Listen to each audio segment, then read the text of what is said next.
But for our party, the New National Party, I think it's even more important now than ever that we meet our rank and file members as often as possible. One of the reasons, among many, would be we have only recently lost a general elections. We still, up until today, 1 year after, have some people who are hurting, who are still wondering, who are questioning, why did we lose? There are still some people who are blaming a friend, a neighbor, your parliamentary rep, another person, the party, different reasons why we thought we lost. And of course, it is important for us to do everything that is possible to heal the wounds or to assist in healing the wounds of those who are not yet completely healed. But even more than that, there is a reality that faces us that we have to deal with fairly and squarely, but we must be conscious that in dealing with that issue, we are very careful that we do not degenerate and we do not break and fragmentate the party. And I'm talking specifically about the issue of leadership.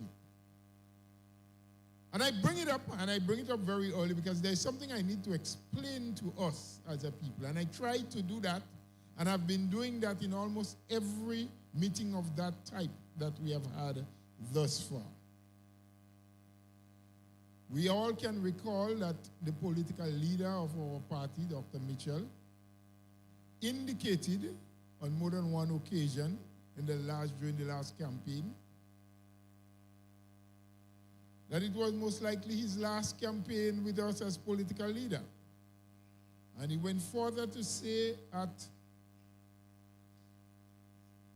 the swearing of Her Majesty's opposition that the next time the party is going to have a convention, that he may not be giving himself up or putting himself up for any position. Now that has brought some of us to think differently.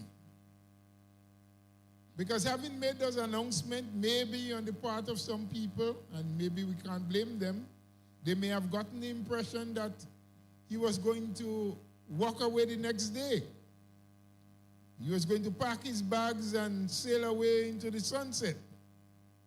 And someone else will take over. But there's also another side to the story in that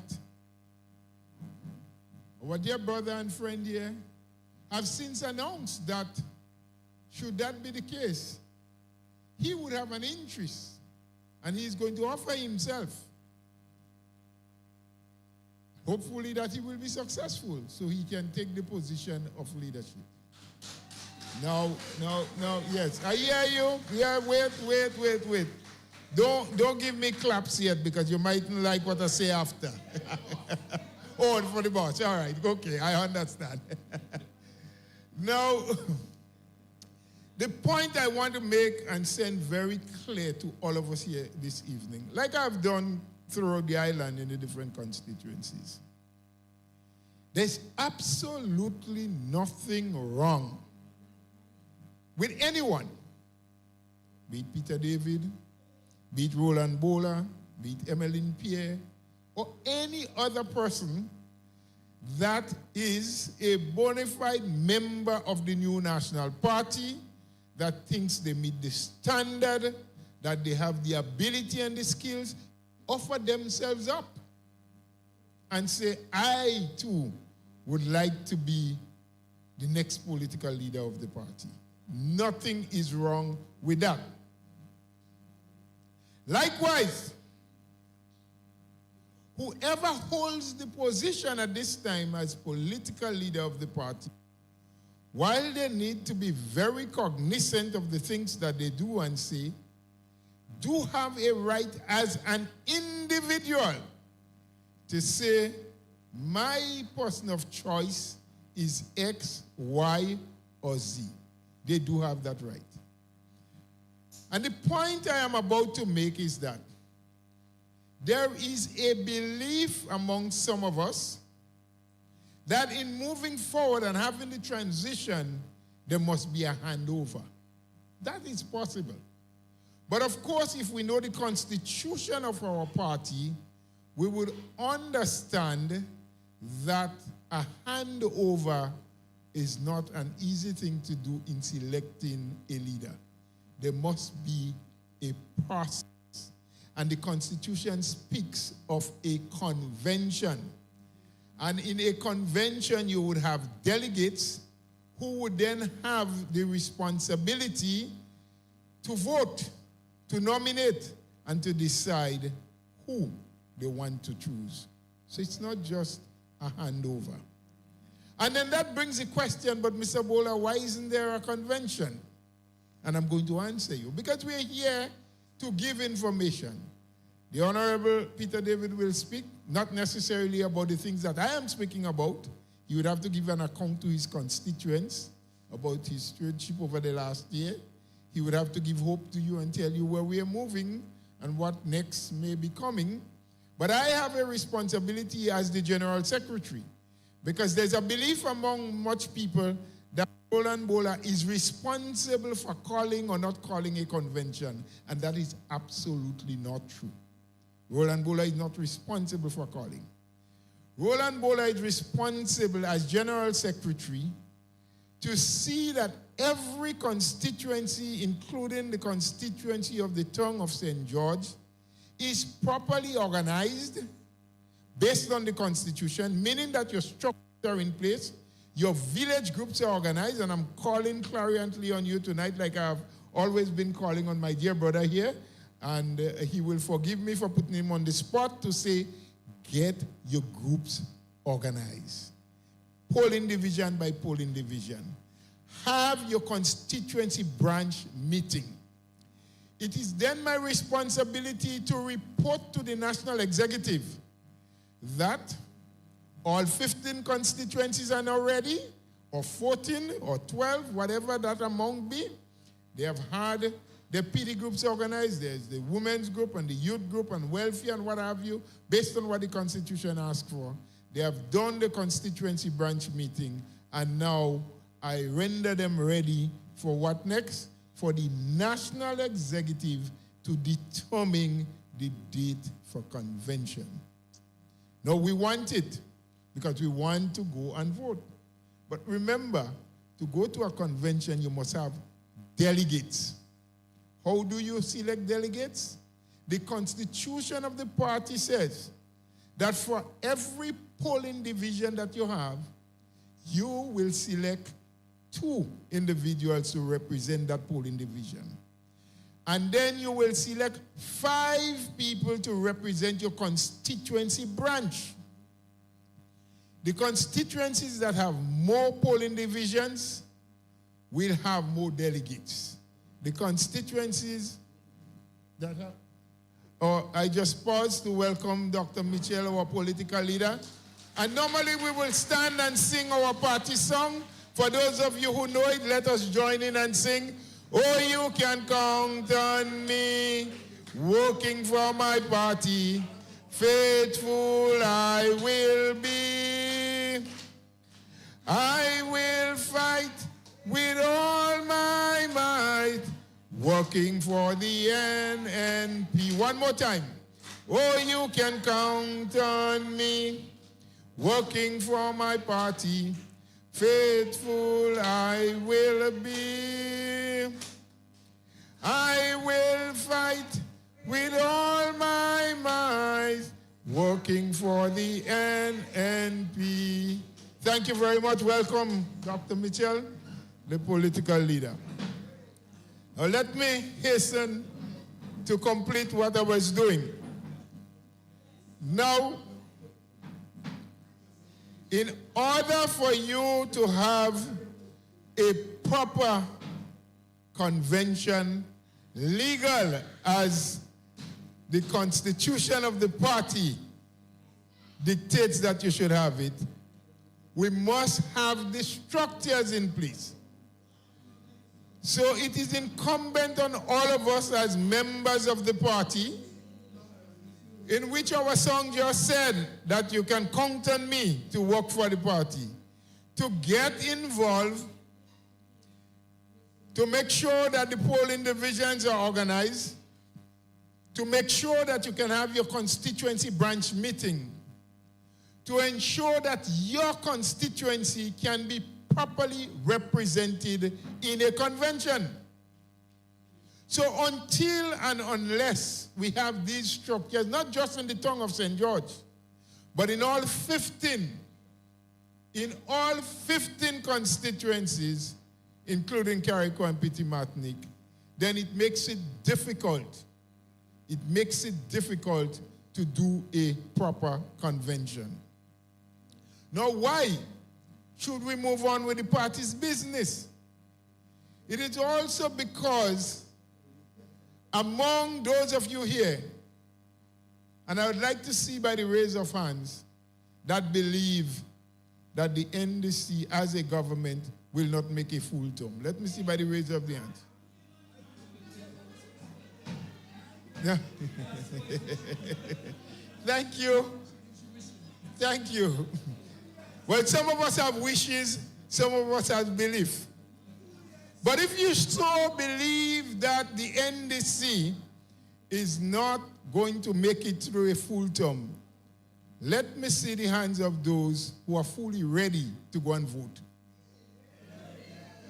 That's so nice. Put it down. Question number 3.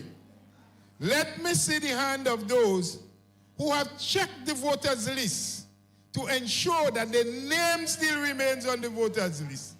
And when last have you done that? Well, there's a few hands less up in the air than we had before. But by virtue of the fact that I believe almost everyone in here voted NNP the last election, and we were successful in the tongue of St. George, but not so successful in 9 other constituencies. It simply means that if the same amount of us go back and vote in the same way again, chances are that NDC would win again. Right? I know you don't understand what I'm saying, Kami, but it's okay. The fact is, let me see now the hands of those who over the last month or two encourage people who they know had turned 18 or had passed 18 and is not yet registered, encourage, brought them to get registered, or went and get a birth certificate for them. Well, it is hopeful. I see about 8 hands. That is nice. The point I want to make really is, if we are so convinced that the NDC will not make a full term, if we so wish, as someone said earlier on, that they can go in the morning, we should be much more motivated to do the work that is necessary to ensure that the NNP can return to office. And that work is more than just saying we need and we have to get a new leader. That work is making sure that every single day we check with our neighbor, we check our friends. And I know that things are worse off financially for many of us than it was 1 year ago. And so for quite a lot of us, we may not be able to bring material things to our friends and our neighbors. But when last have we asked our neighbor, did the children go to school? How is your mother? I know she was not very well. Is she in a position to buy her medication? Now, you may not be able to help financially, but just the fact that you are showing empathy makes a lot of difference. Now, we have to be friends with people. We have to show people that we care. We cannot only expect people to be members of our party, to support us, to like us, to vote for us, because we believe if the NNP is in office, there's a better opportunity for me and my family. We have to know and show people that we love them and we care about them. I know that, Kami, you say it all the time, and we believe you. But more of us must be like you. More of us must realize that we have 6 breadfruit on the tree behind the house, and we family that might be large, so we need 4, but we can give away 2. Let's do that. More of us must recognize that the one bunch of banana that we have, it has 7 hands in it. We can keep 4, but we can give 3 neighbors, each of them 1 hand. Because at the end of the day, it is easier to talk to and convince a friend that they should vote for your party than to convince your enemy. And you cannot wait until an election is announced to try to build friendship. It must start now. But we must also ensure that within our structure we keep friendship. Because we cannot try to befriend people outside and within the family we fighting each other. So there must be peace, there must be unity, there must be togetherness. We must have tolerance one for each other. Because sometimes we can do or say little things that can upset one another. Let's ask for forgiveness. Let's show the rest of Grenada that we are together, we are united, that we are a party, that we may have our problem and differences, but we can deal with it in a very controlled and civil way. And at the end of the day, we will get the best benefit for each and every one of us. So my friends, the time is going, and I don't want to keep talking, but I'm urging and asking you again, please, from the various PDs that you come from, get involved. Don't stand on the sideline and say, that is Peter David walk. That Bola and them walk. That them people who just sit down in the office walk. It is a work for all of us. Because you know what? Whether we want to admit it or not, some people have been in better positions than others. Some may have collected a better salary than others. But every single one of us benefited better, live better, strive better, and was much happier under an NNP government than we are under an NDC government.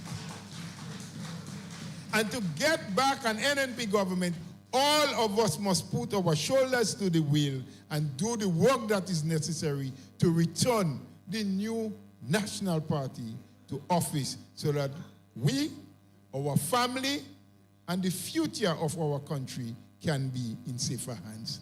Thank you. Have a good night. As I now introduce to you your loved one, the one you're waiting for to hear, your honorable parliamentary representative, the Honorable Peter David.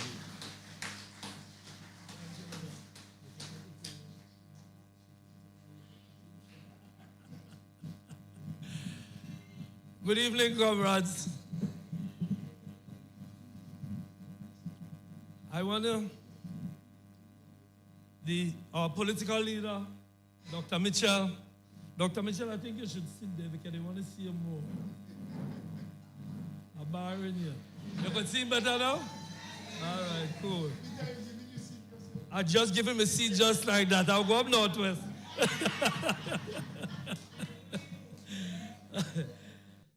Secretary, my dear comrade Roland Bona, he didn't tell you though that I'm his deputy. I'm deputy general secretary. So the chairman is not here. Comrade Joseph was supposed to be here. Members of the party, friends, ladies and gentlemen, comrades all. We stand here today, 1 year, tomorrow, 1 year after a defeat that none of us expected and none of us fully understand. But what is clear, and I want to say this at the outset, what is clear is that if we collectively come to an understanding of where we are today and the opportunities that stand in front of us, the new National Party can be back in office at the next general elections. That is elucidly clear. It is clear to me, and from what you said earlier, clear to you. And that is why we must, as one united and strong party, work on achieving that objective. Brother Bola went through some steps we have to take. We have been here before. The LMP has been here before, and I'm sure Dr. Mitchell would outline that experience. But there's a lot of work to be done before we get where we want to be and where we can be. A lot of work to be done. Before we discuss the work, let me just pay tribute to the people who have elected me as their representative 4 times. Let me again thank you, the people of the town of St. George, for your continued support for the last more than 20 years. 4 times I came to you asking for your support, and 4 times you elected me into office. What has amazed me, though, and continues to make me feel honored, is that it did not seem to matter to you which party I ran for. You voted me, and I stand here humbled by that fact. Comrades, sisters, and brothers, in the town of St. George, we have a lot to be proud of. The many projects that we completed have improved the lives of our people. In this area, we celebrate the construction of the road in the area we call Kalata, a beautiful road. Several small roads were built in the Dabo and River Road area, making for easy access. Additionally, several projects have been completed in the Tantine, Carenage, Tempe area. The Mitchells Lane Road stands out in this regard. The river rehabilitation project is well underway and has resulted in a marked decline in flooding in the area. You know, with the weather forecast that we had today, River Road and the surrounding areas would have been tense with anxiety, worried like hell about what would happen if that storm came to the people in the village. In fact, the wife of our deputy political leader nearly lost her life several years ago because of one of these episodes. Some of you will remember that. I have fought for this project from my early days of electoral politics. This project will have a tremendous positive impact on lives and livelihood. Why this is so? We are disappointed that the project seems to have slowed and work has not started on the bridges. We urge the government to complete this project as soon as possible. Brothers and sisters, we are also proud of the many social programs that have led to the uplifting of the lives of our people. The SEED program that benefited over 200 people in this area, the Needy Assistance Program, the Housing Assistance Program, the Bathroom and Toilet Program, the Empower Program, and other programs aimed specifically at training our youth, all these aimed at helping the vulnerable. Hundreds of persons in the town of St. George and thousands throughout the island of Grenada. Vulnerable persons receive assistance to make their lives better. That is why we are disappointed by this government's approach to these programs. With respect to the SEED, we have seen some very callous action in the removal of some needy persons from the list. The situation with the firing of people in Carriacou and Petit Martinique also brings into question the orientation, the social orientation of this government. The sudden closure of the Marketing and National Import Board is another issue. While we agree that the MNIB needed to be refocused, we are appalled about the way in which this matter was handled. This has negatively affected the farmers.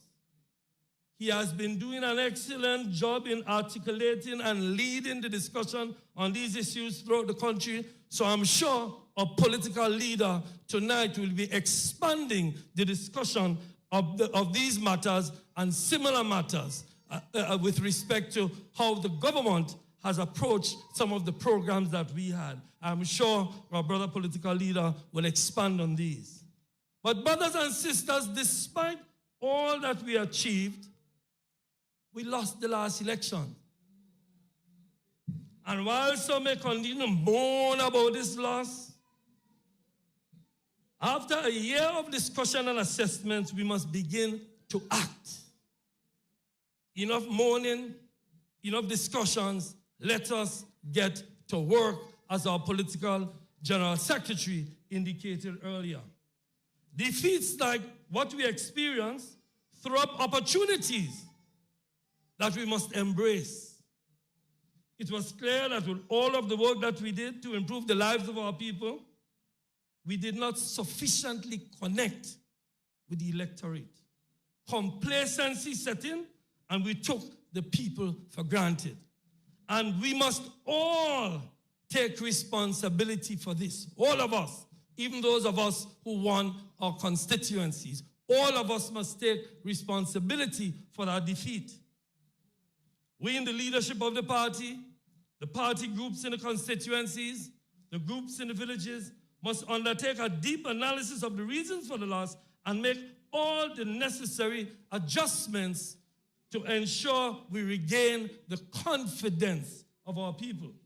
We must go to every single one of our constituents with a view to listening to their concerns and establishing a mechanism to respond to these concerns. Comrades, while the government may be making missteps, we must not rely on that to achieve our objectives. While the batsman may hit a ball in the air for a potential catch, if you don't set your field, there'll be 6 runs or maybe at least 4. We have to be prepared to take advantage of the opportunities that is given to us by the missteps of this government. We must organize the polling divisions, the women's groups, the youth groups.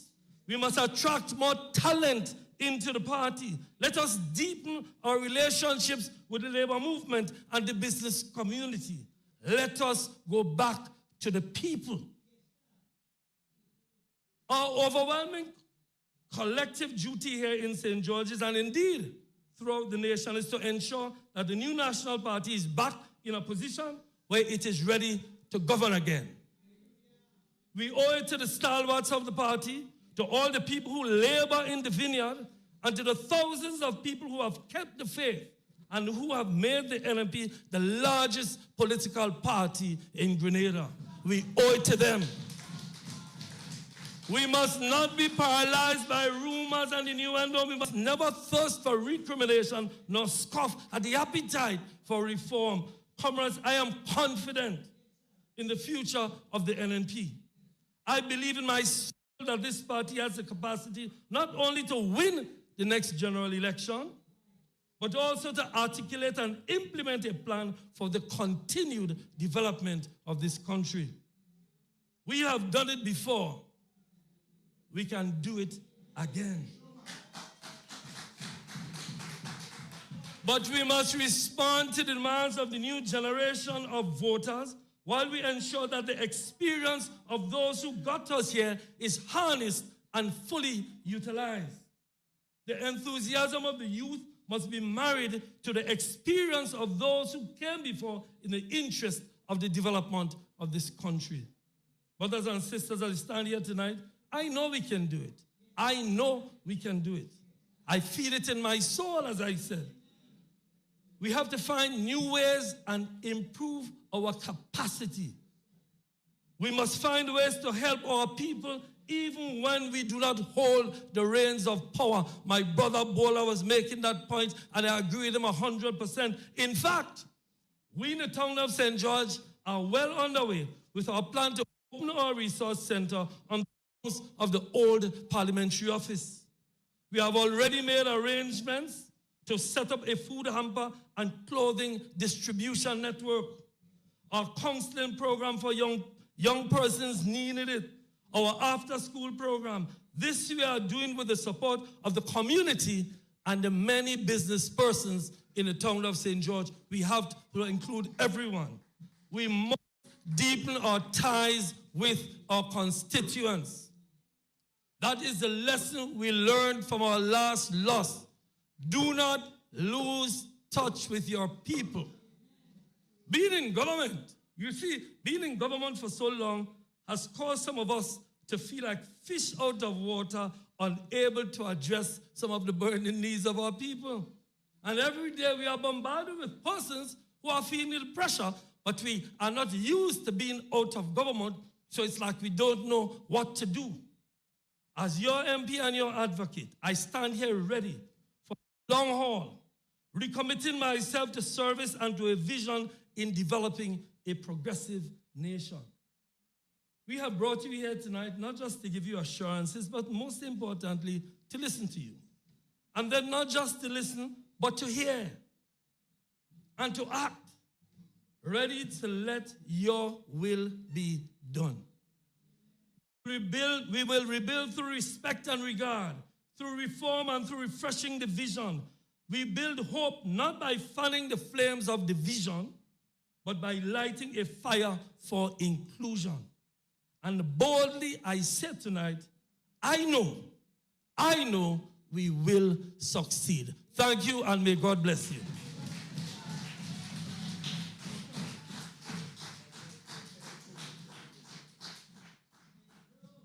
That clap's not enough for him. Give him some more. That's what I like to hear. That's what I like to see. Thank you, Brother David. We feel honored tonight. Now, my friends, we are going to listen to another speaker. At the end of it, we would accommodate questions, comments, and concerns, which I will guide, and I will tell you how the process will run. But we have sitting with us at the head table a gentleman who has had a wealth of experience, not just in how to run government and how to treat and deal with people when in office, but also a gentleman who has had the experience in being in opposition on more than one occasion and has been able to make comebacks and in significant and bold ways. So let us put our hands together tonight as we invite to speak to us our political leader, Dr. Kit Mitchell.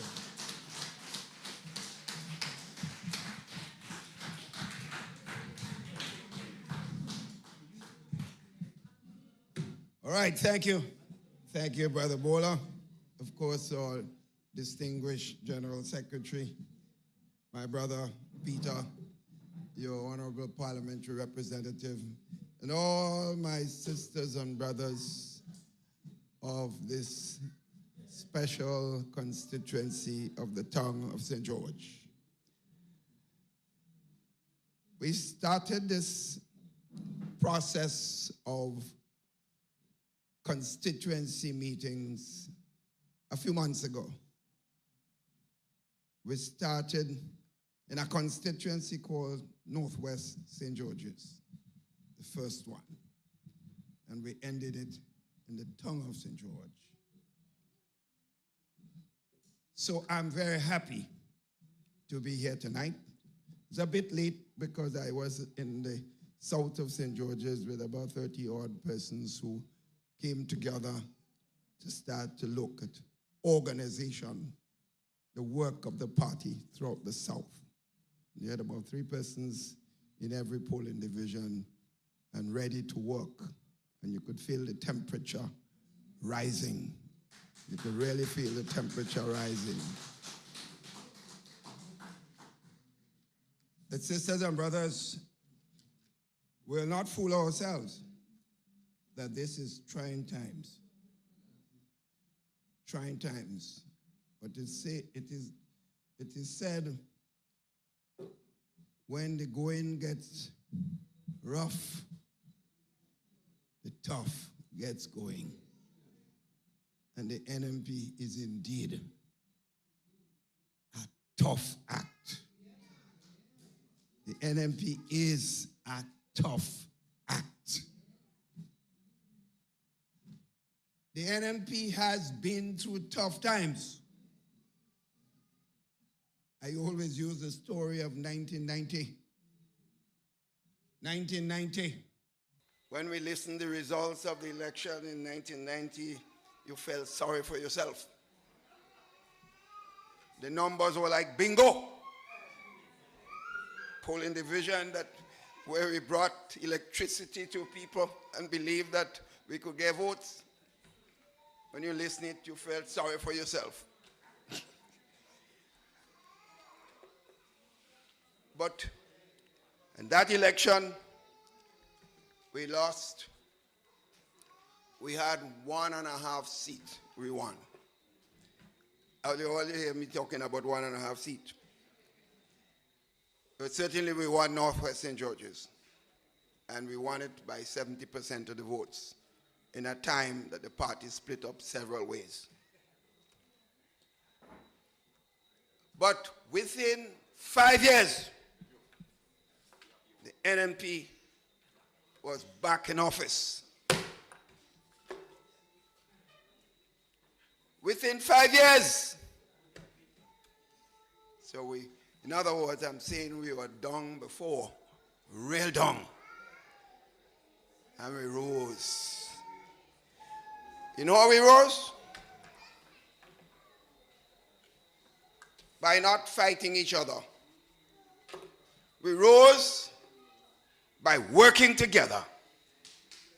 We rose by the hard work of soldiers of the new National Party. People who committed themselves with major sacrifices to build back this party. The total amount of votes that we got in that election was 6,000. In Northwest St. George's, we got over 2,000. So that's, the rest of the country was about 4,000. St. John's, we had about 1,600, and St. Mark's, about 700. So you could see the rest of the country, outside of those 3 seats, we had about less than 2,000 votes, where we are crushed right throughout. But some ordinary workers of the new National Party, I recall, and I have to say these stories because sometimes we forget our history. We forget our history. And I, for one, will never allow anyone to forget the history of the new National Party. I remember 3 soldiers, young brothers from St. Andrews, 2 weeks after we were massively defeated, came down to my home. And I would never be able to forget this. And I'm sitting in there licking my wounds after that massive defeat, feeling sorry for myself. 3 ordinary brothers, they came up and, Doc, why are you looking sad? So I see what all the licks we get. What do you expect me to do? Not to look sad, look joyous? I said, Doc, let's get up and start to work now. 3 men were not working. Poor guys. And within 2 weeks, they got some more men and women, and they started working constituencies in St. Andrews. It started in St. Andrews. I didn't have to worry about Northwest because in the worst of times we don't. But that, I'm using this story to say, despite the loss, the fact is, and I think Peter had alluded to that, we were complacent. That is the fact. We took a lot for granted. We go win already. We win already. I heard this over and over. You do the canvassing? Yes, we ready. You sure you have it done? Yes, we're ready. Call election, Doc. Call election. Call election. Even in my own constituency, there was that element of complacency. It's the first time I ran an election in Northwest, and the canvass was about 200 plus incorrect. Usually with 5 votes, we underestimated by 5 or lower by 5. Over 200 and something. So when I said to some people that our canvass were not appropriately done, doctor, it's not true. We did the canvass. What the hell is a canvass? If you could lose an election and you're saying that you did your canvass, what is the definition of a canvass? The canvass is a rolling estimate of political views and support right up to midnight before the people get to vote the next day. That is what it is. So if you lost and I didn't get the votes that I expected, I mean the canvass was not correct, which means that we did not do our work appropriately. So it means we got to get to work. Now, as I told you, the gentleman, when we got the Westlake, started a few weeks after election. But it means we must start now. But we're facing a serious situation. I have never seen, in my 40 years of political work,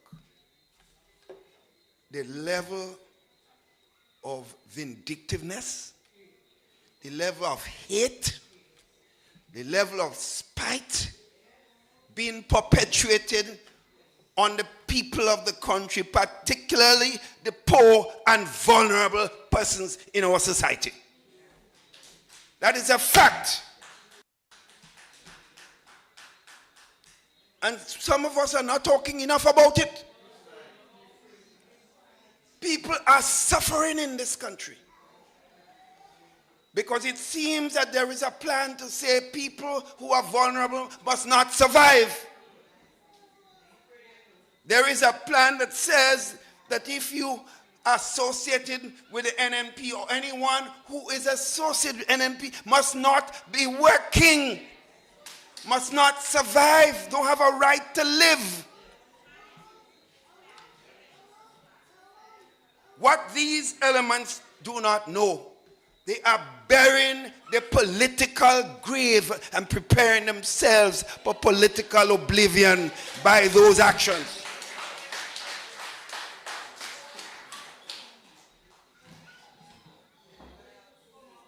In a few of those meetings, people got up on this. You know what they said? I have children who voted not where I was. They voted for the National Democratic Congress. And they come back afterwards and say, Mommy, I'm sorry. Because they fired the mother and the children ain't working. So in that small family society, Grenada is. Sometimes you think you fire one person. Sometimes it's a whole damn family that you fire. Sometimes it's a village you fire. Because people are interconnected. You hurt my brother. I am your supporter. I didn't vote for that. But that is the level of spite. People are working with government for 16, 20 years. Overnight, you pull a contract and send everybody home. Even if you say, look, you get rid of the contractor, keep the ordinary workers.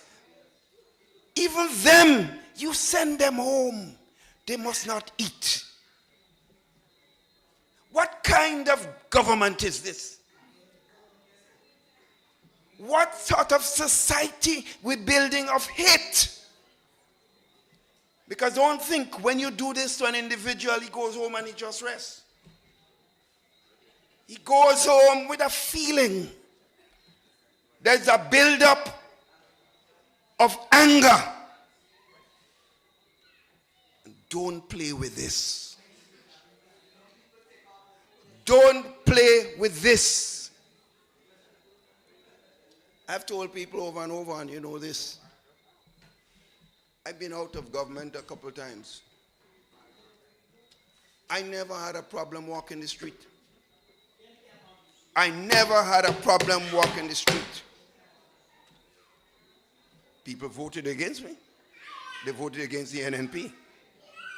But no one could have said I was walking and you took my job away. My sister was working and you victimized her. I came to you and you tell me go to hell. My friends, we have a serious issue with the security of this country. Don't play with this. Do not play with this. When you destroy the security of this country, you are destroying the fabric of your society. You have, in fact, dismantled the organization within the police force. People are being demoted. People are being transferred.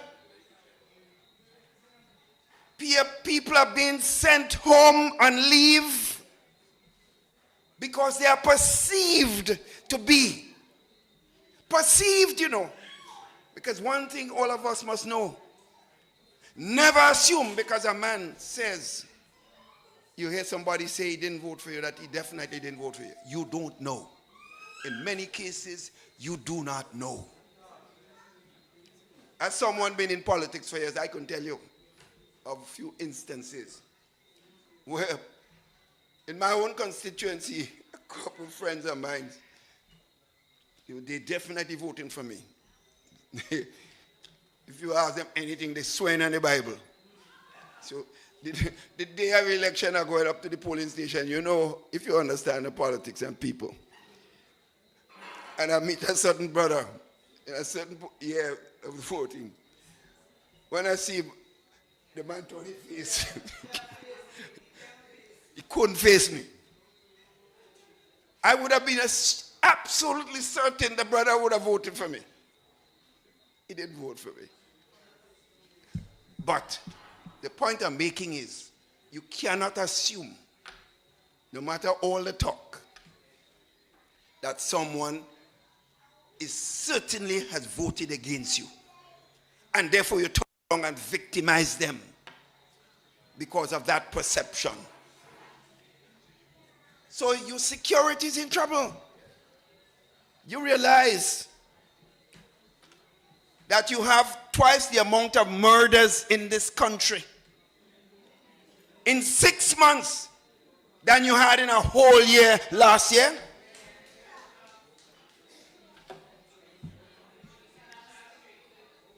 Let me tell you something. I am not a believer in some mystic stuff, you know. Because I was told by a senior person in the religious community that one of the reasons I lost the election is because there was a perception that I'm in Obia. I say, what the hell is this? A senior, I'm talking about a normal person, a lay person, a senior religious leader. He said, I wasn't lighting candle. I don't know, Peter, you light candle?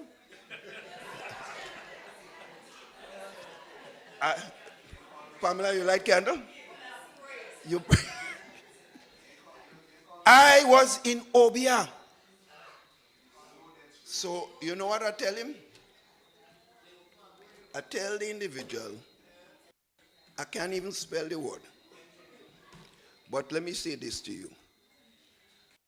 Do you know the lifestyle of your present Prime Minister?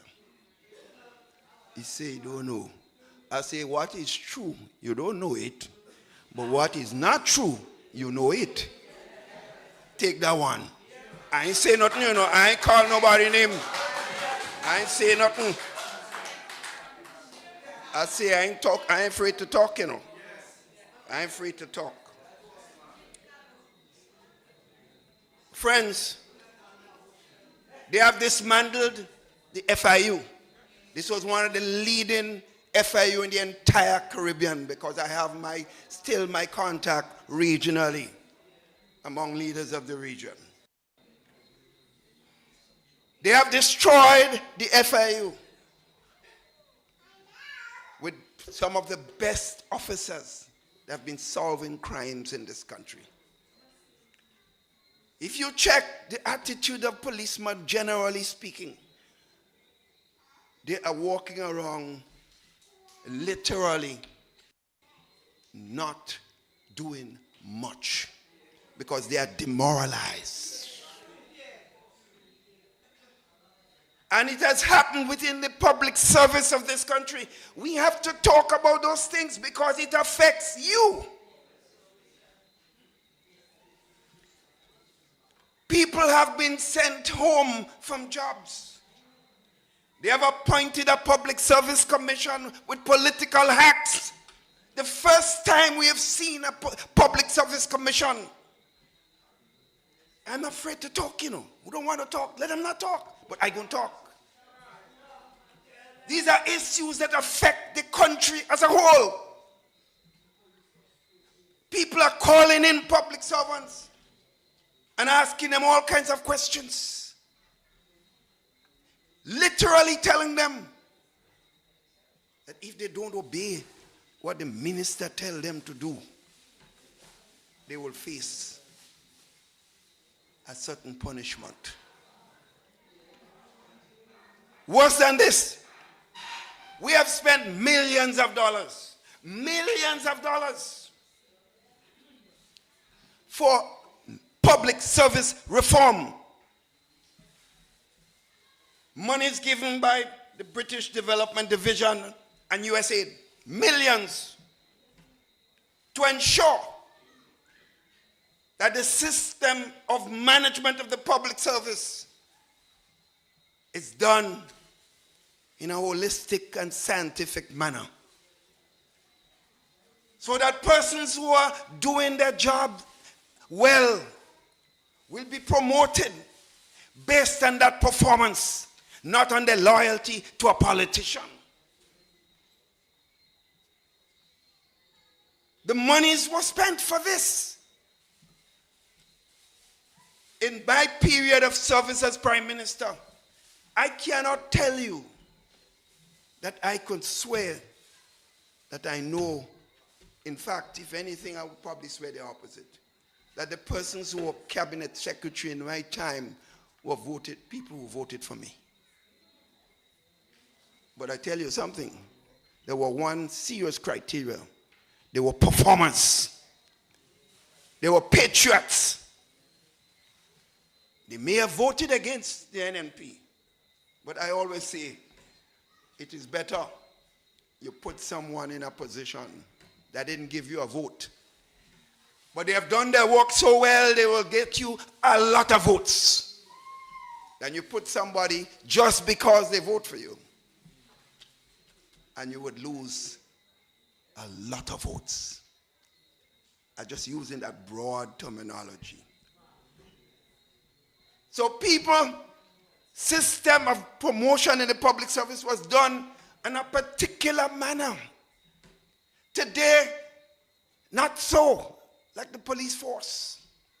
It is done about your loyalty and you perceive loyalty to a politician. So what happened? Persons are taken below a certain category in the service and make permanent secretary tomorrow. What they say? One stroke of the pen. That stroke of the pen is a nice word. Someone who at a low level, well, Pamela must smile because she knows exactly what I'm talking about. Because when I got into government, she was one of the people who did service to me. I couldn't tell you where she voted, but I can tell you one thing. When I went to her and asked for help, she damn well helped me when I wanted help. to help the country. We had people like she, Marjorie Boudou, and a number of capable public servants. Beryl Isaac, the number of them. I don't know about the political support, but I know well that they gave service to the country, and I could trust them for that. So friends, what happened?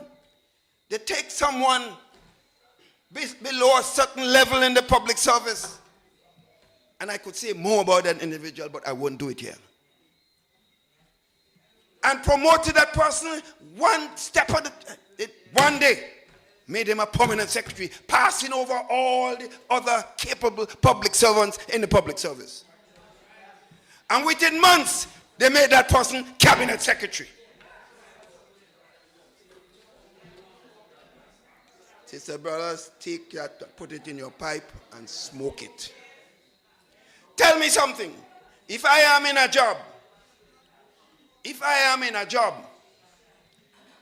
and this is how you get promotion, and I was working my tail off to perform and provide service to people, and I see someone who are not capable, but just because they campaign for somebody and pledge political loyalty, they juxtapose that person over me.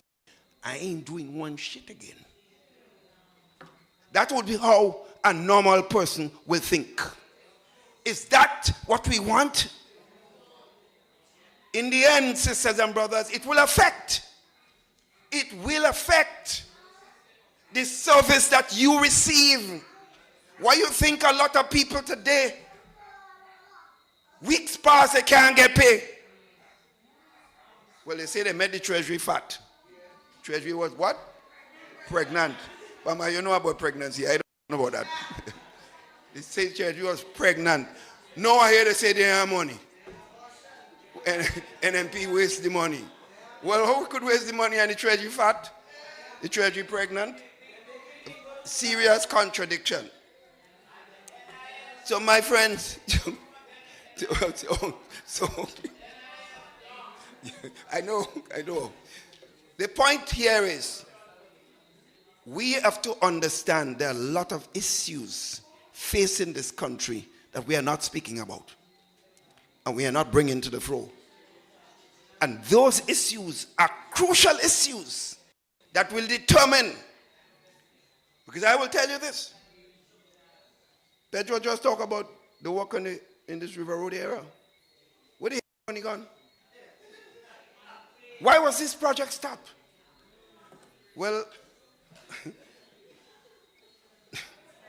the lady that ran against Peter said, when she get in the bar, she breaking down the wall. She want Peter and them drunk in River Road.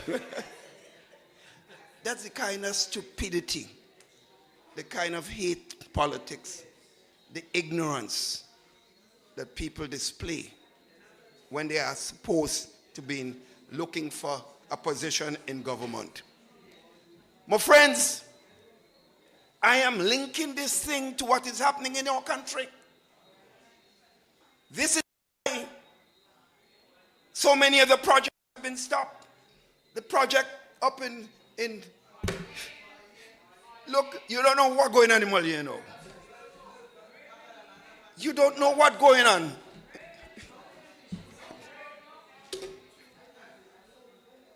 A minister go up there, he say, project will finish in a few months. Don't worry. The minister don't know A and B about engineering. He don't have a clue. But he's a minister, a big fellow. So he has ideas. So friends, that project, they're talking about how they get back the money from the Western Main Road because NMP lost the money. We were out of office for a year. They just lose the money. Is we responsible? But they say they get it back. Let me show you something. They say they get it back. Bet you and see no serious work on the Western Main Road for years. Mark my word. Because they ain't get back no damn money. David Cameron came here in this country. came to 2 Caribbean countries, Jamaica and Grenada. And after he met with the cabinet, which includes Peter, he said we need to talk one-on-one. And then he pledged the over 38 million US dollars. And he sought to ask, because he said to me, tell me straight how Britain is seen in this part. And I gave him a mouthful. I said, you have abandoned us. And other things. He said, well, Prime Minister, I'm here because I want to change that perception. Gave us 38 million US dollars. Grant, we don't have to pay back a cent. Western Main was including starting from Queen's Park, right up to Samaritan. Right up to Samaritan. The problems of these stones and the hills going up in the western side has been a problem and continue to be a problem for people traveling through the western side. All that was going to be dealt with. Many walls and drains were going to be constructed. Hundreds of people would have been employed. And a small portion of the money was for Nawasa to increase the water supply in the south of St. George's. My friends, the consultants were hired and everything was prepared. The Italian consultants were hired because it's international financial rules imply if it was government money, we could choose a local contractor. We couldn't do it. We have to open it to international bid. Italian contractors were hired. Boop, Ivan came. The Italians were the first country in Europe to close down. So they could not come. 2 years the project was delayed. The British understood that. So that was not the factor. So when COVID ended, new consultants had to be procured. Then the final one was hired. That is what has happened. Next thing, government change, we lost. No matter what lies they come, because that's all they do, tell lies. Tell lies. You could forget. You could forget. The Polish ambassador gave us, you forget that one? 290,000 US dollars. And 140 end up in the south of St. George's. They couldn't say northwest of St. George's. Well, they say the south. The implication is the cabinet stole $140,000. Prime Minister, bring the cabinet conclusion. Every time I say it in Parliament, baby Jesus head down. He praying. Up to now, after slandering an entire government, more lies, more lies, and more lies. I have seen a story of 52 lies that have been told. I think some of you may have that number, list of them. You need to get them when they start the foolishness. And I understand that they claimed they had a national address last night. A national address, not a word about the state of the economy in the country. Not a word about unemployment in the country increasing. Not a word about the security and the massive amount of murders in our country. The Minister of National Security had no word at all. You have growth. They say they have growth. Well, NNP was there. NNP laid the foundation. There will still be lingering growth because the activities are still NNP. But right now, they have jobless growth. Growth means nothing. Don't come and tell me you have 6% growth and where do you work for me? I want to know how that affects me. This is not a theoretical, intellectual exercise. It's a feeling exercise. People must feel what you're doing. And that is precisely what we have to talk about. So let them keep talking foolishness. And I say to them, Well, Peter spoke enough, and Brother Bola spoke enough about organization and the party work and the things that have to be done because the groundwork. It was a beautiful meeting in the South this afternoon because these were not, we did the national meeting already. They now met at the core of party cadres to go on the ground, doing the work house to house, canvassing the list, and they say we need some persons to help us to train because some of our workers going out there and they're not understanding their roles. So we need to provide, and I promise that we'll get a few of our stalwarts in the party to provide some serious training exercise before they go out in the field, because that's going to be critical going forward. Because sometimes one could go out in a home and you could do more damage than good. Because I know some of us, when we go home and somebody say they don't like it, Michelle, I don't like Peter, they start cussing them. You can't do that. If you do that, well, you're not really trying to get votes. So people must be trained appropriately. So my friends, so we're not going to be talking about restorative justice. Big word, eh? Restorative justice. You know what it means? Victimization. Hurting people. Destroying people's livelihood. That is called restorative justice. Big word. I have heard over and over as I close here, because I think I spoke at length because I wanted to give you some thoughts on some of the major issues. I consider the reform issue in public service, attack on the public service and the police, and other security and economic situation. The prices, every time I go to the supermarket, the prices, like they're almost double. I say, well, if I having problem with it, I could imagine what happened to some of you. How you all making it? This is a serious situation. The government must take decision to address the increasing prices and the pressure on the poor people of this country. Instead of that, the little 150 you take out from the ordinary man. You take out from the ordinary man. You think if I was in government and I sit down in a cabinet and decide to take $150 from the seed people, the poor people in the country, you think Peter going to sit down there and say nothing? No. Almost all the members. How could a cabinet sit down, watch their government, single out the most marginalized people in the country, take $150 from them, and at the same time raise your own salary by $2,000 overnight?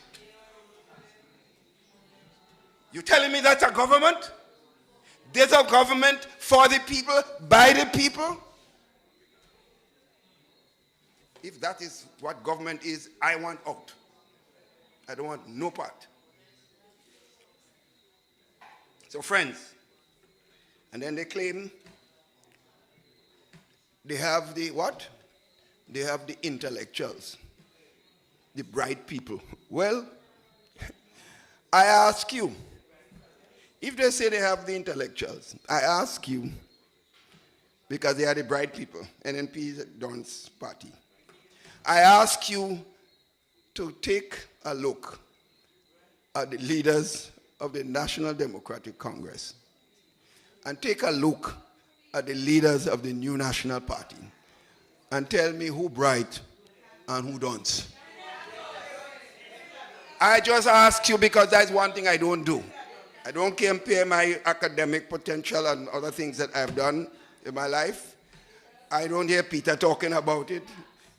I know Gregory Bowen, one of the most brilliant men they have as an engineer in the region. And if he wasn't in politics, he would be making millions because of his extreme brilliance as an engineer. So when you compare that team, you just go down the line. Just take the one in the south and the, oh God, Bonji. The one in Karakou. The one in Karakou. You know Tevin? Tevin. The one in Bolio. Let the people in SGU tell you about him. Just take them one by one. I am confident. Not only we have the party with love, the party that cares, the party that believes in people, but we also have a party of people with skills that has helped this country over the years. To take a country that was selling assets every month to pay salaries, the treasury completely empty, and within 5-6 years we could have surpluses and every people were getting jobs and more economic activity were being created. Massive unemployment opportunities in just a few years, sisters and brothers. It took a party that cares. It took a party with ideas. We took a party with commitment for the development of this country. That is what it took. And therefore I'm proud to stand anywhere and say, I am an NMP soldier. Thank you.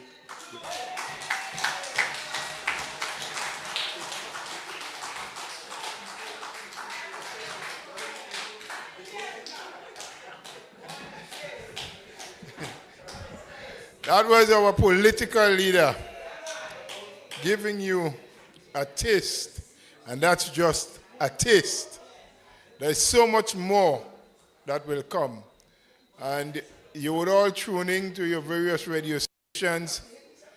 Would be either next week, Monday or Tuesday, I'm not sure on the exact day, but the new National Party will be having a press conference where your own parliamentary representatives will be answering questions from the press and dealing with the whole issue of 1 year in government of the National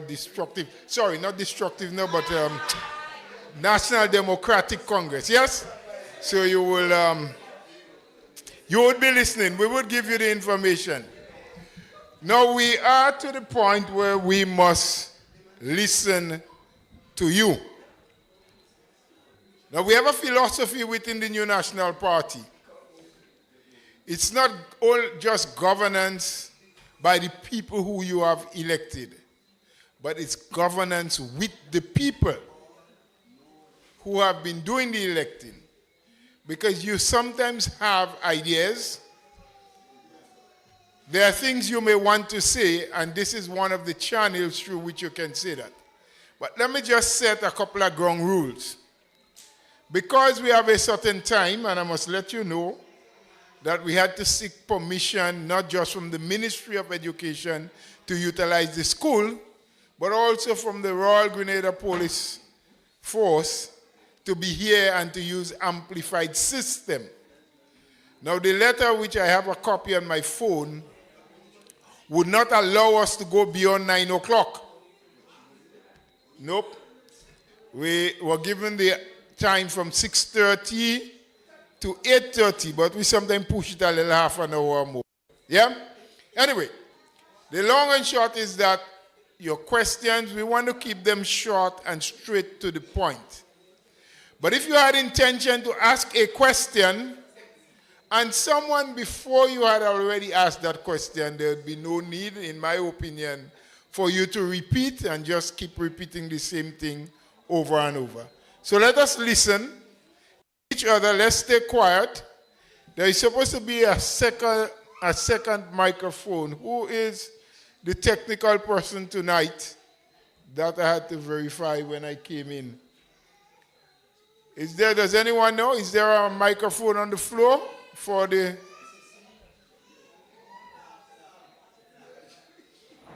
No, I'm not seeing anyone.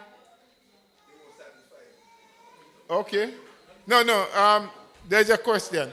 So you would raise your hand, I will identify you. Sorry, I'm not seeing the person with that second mic that you can use. So maybe you can speak as loud as possible so we can hear you at the head table, and those at the back can also hear you. So I have Sister Steele. Okay,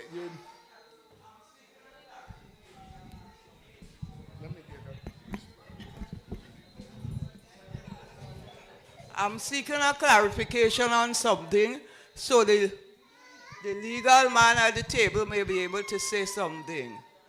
NNP, the new national party. I'm here to promote. Yes, you got my vote. Warm to them. Your mundo. Vote it Mitchell. What? Vote it Mitchell. What? Vote it Mitchell. Them boy can beat Mitchell. Vote it Mitchell. Vote it Mitchell. Vote it Mitchell. Them boy can beat Mitchell. We give them a chance before. They mash up the place and go. We give them a chance before. They break up the place and go. We give them a chance before. They mash up the place and go. We give them a chance before. They break up the place and go. We vote for it. We gonna repeat. Yes. We do like the last election. The whole 15 seat. More development.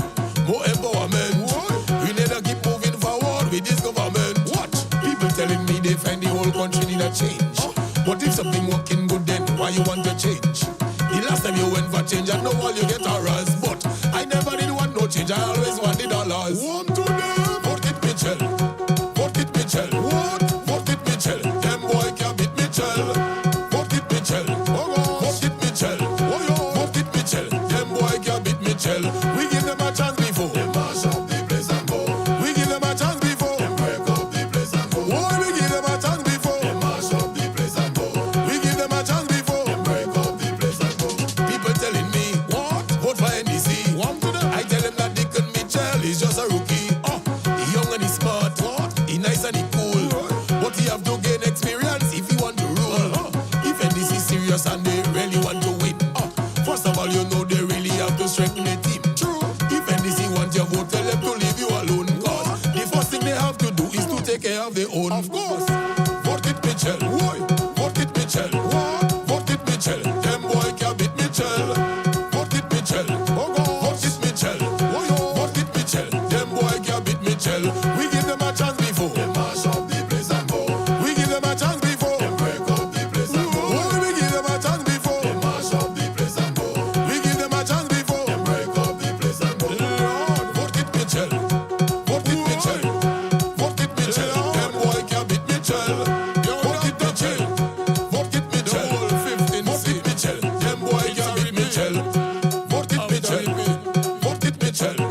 Vote it Mitchell. Them boy can beat Mitchell. Vote it Mitchell. Vote it Mitchell. Vote it Mitchell. Them boy can beat Mitchell. Spider. Skinny. Well, the other day, everybody singing one song. What they singing? Election coming there, you know who they're voting for. But you have a kind of chorus they were singing. Let me hear. If NDC win again, we cry it. If NDC win again, we ball it. If NDC win again, we cry it. Oh, Lord. If NDC win again, we ball it. I know. Me partner till he meet me, I tell you he vex like hell. He says Spider Grenade and go vote back Dr. Mitchell. I said till he 5 years now you there, you don't have to vex. And Grenadian people are stupid, they know where to put the X and they singing no cookie eye. No cookie eye. Who you voting? Tell me, who you voting? One squad, no cookie eye. No cookie eye. Bring on. Who you voting? Tell me, who you voting? Instead of NDC walking to build the country, look how they fighting like dog and cat in their own party. Some NDC supporters say they can't take no more. And they make Tillman get so vexed. Till he fire Joe and they singing no cookie eye. No cookie eye. Who you voting? Tell me, who you voting? One squad, no cookie eye. No cookie eye. Bring on. Who you voting? Tell me, who you voting? If NDC win again, we cry it. If NDC win again, we ball it. If NDC win again, we cry it. Oh, Lord. If NDC win again, we ball it. I know. NDC say a wind of change was coming in the country. Some people was so sad, some was real happy. If you thought Ivan and Emily was the worst thing you see, they say NDC is the worst change to hit the country and they singing no cookie eye. No cookie eye. Who you voting? Tell me, who you voting? One squad, no cookie eye. No cookie eye. Bring on. Who you voting? Tell me, who you voting? Till he afraid to call it the casino NMP go win.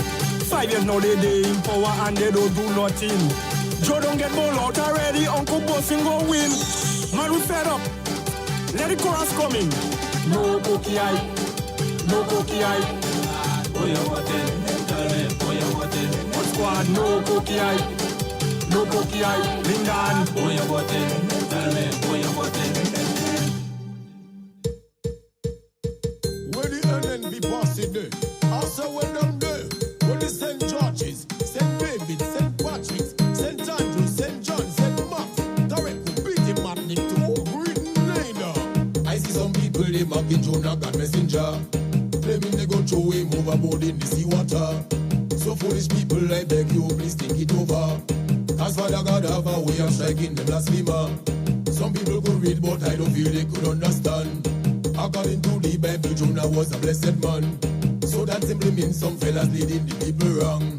Leave Jonah alone like all you find him man they too long. When they sing, Jonah we taking home. Oh you mean? Jonah we taking home. One. Jonah we taking home. Jonah we taking home. Like that. Leave Jonah alone. Leave Jonah alone in Grenada. Leave Jonah alone in Grenada. Leave Jonah alone in Nineveh. Leave Jonah alone. Leave Jonah alone in Grenada. If you're calling this man Jonah, that means he do good for Grenada. Leave Jonah alone. Leave Jonah alone in Grenada. Well, Jonah was God's messenger to warn the people of Nineveh. Leave Jonah alone. Leave Jonah alone in Grenada. Why you want to throw him over? You feel like he don't have honor. Leave Jonah alone. Leave Jonah alone in Grenada. How it go? How it go? Jonah go take we home. I can hear you. Jonah go take we home. One more time. Jonah go take we home. It's true. Jonah go take we home. Them mother. When I sit down to the pastor, he mocking Jonah. Even little school children say he's a silly fella. Yes, Jonah was sent to warn the people of Nineveh. Just like the PM warning the people of Grenada. If you want to use Jonah as reference to Dr. Keats, well, that simply means Grenada is run by a prophet. So then tell me how one or the big man go lose his seat. Then go on the 8th of July, the victory go sweet. Jonah, we taking home. What you mean? Jonah, we taking home. One. Jonah, we taking home. Jonah, we taking home. Like that. Leave Jonah alone. Leave Jonah alone in Grenada. Leave Jonah alone in Grenada. Leave Jonah alone in Nineveh. Leave Jonah alone. Leave Jonah alone in Grenada. If you're calling this man Jonah, that means he do good for Grenada. Leave Jonah alone. Leave Jonah alone in Grenada. Well, Jonah was God's messenger to warn the people of Nineveh. Leave Jonah alone. Leave Jonah alone in Grenada. Why you want to throw him over? You feel like he don't have honor. Leave Jonah alone. Leave Jonah alone in Grenada. How it go? How it go? Jonah go take we home. I can hear you. Jonah go take we home. One more time. Jonah go take we home. It's true. Jonah go take we home.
And a good night to you, Grenada, Carriacou, and Petit Martinique. Once again, it is time for Talking Points. My name is Sheldon Scott. We'll be here with you up until the 10 o'clock hour. It's now 22 minutes after the hour of 8 o'clock. One more time, Jonah, go take me home. It's true. You know what? Let me give you all one more tune before before we get into tonight's discussion. Nice. We are the winning team. We are the winning team. We are the winning team. And we will deliver. We are the NNP. We will deliver. We are the NNP.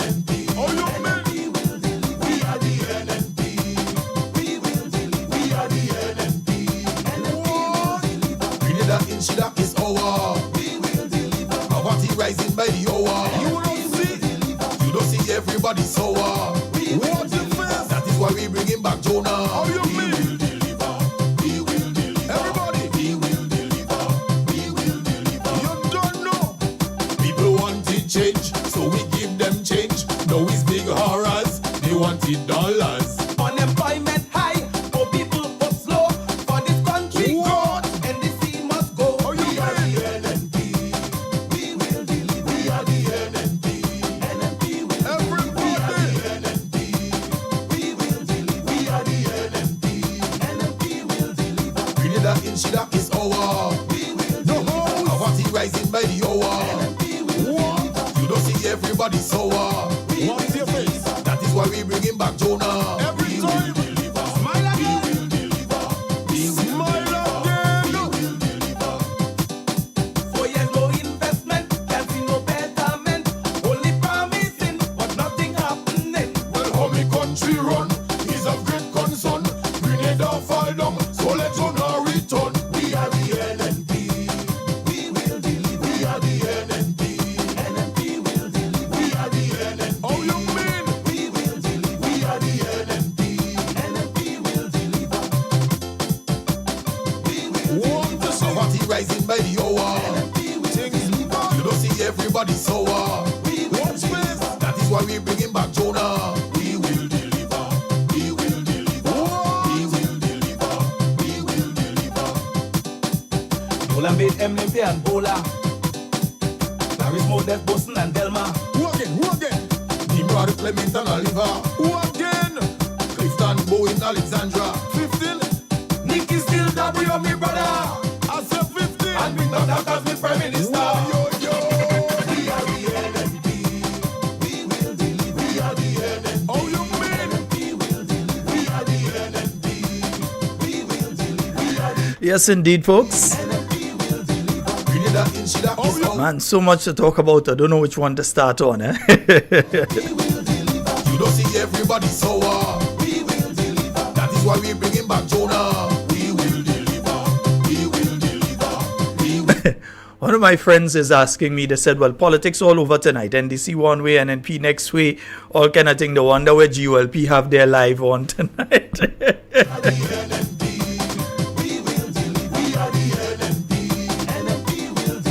Grenada in Shida is our. We will deliver. Poverty rising by the hour.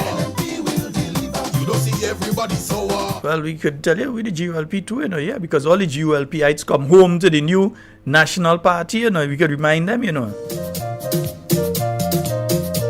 The star shines brightly in the sky. We'll never let it down. We shall never let a party fall, for we love it the best of all.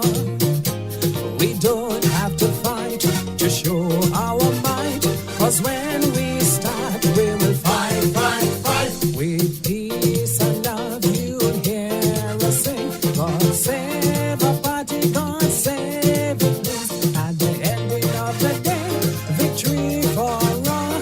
We'll never let a party fall.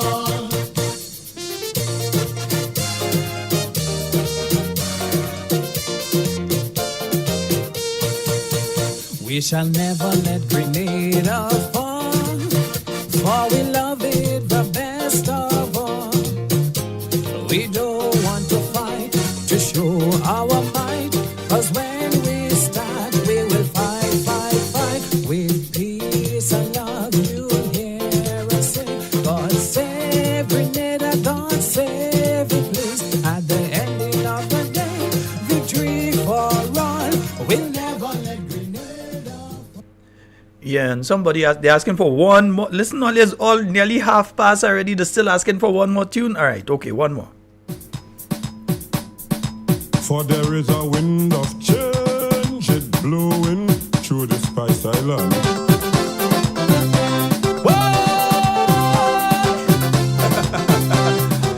And to the people, Mr. PM, don't play with the Canadian people. And the song Drew entered it. We're not turning around at all. Like all you did only plan how to win. And after that, all you can do are thing. At all, poor people. eat a meal. So what? It's like how you're deaf and can't hear that still.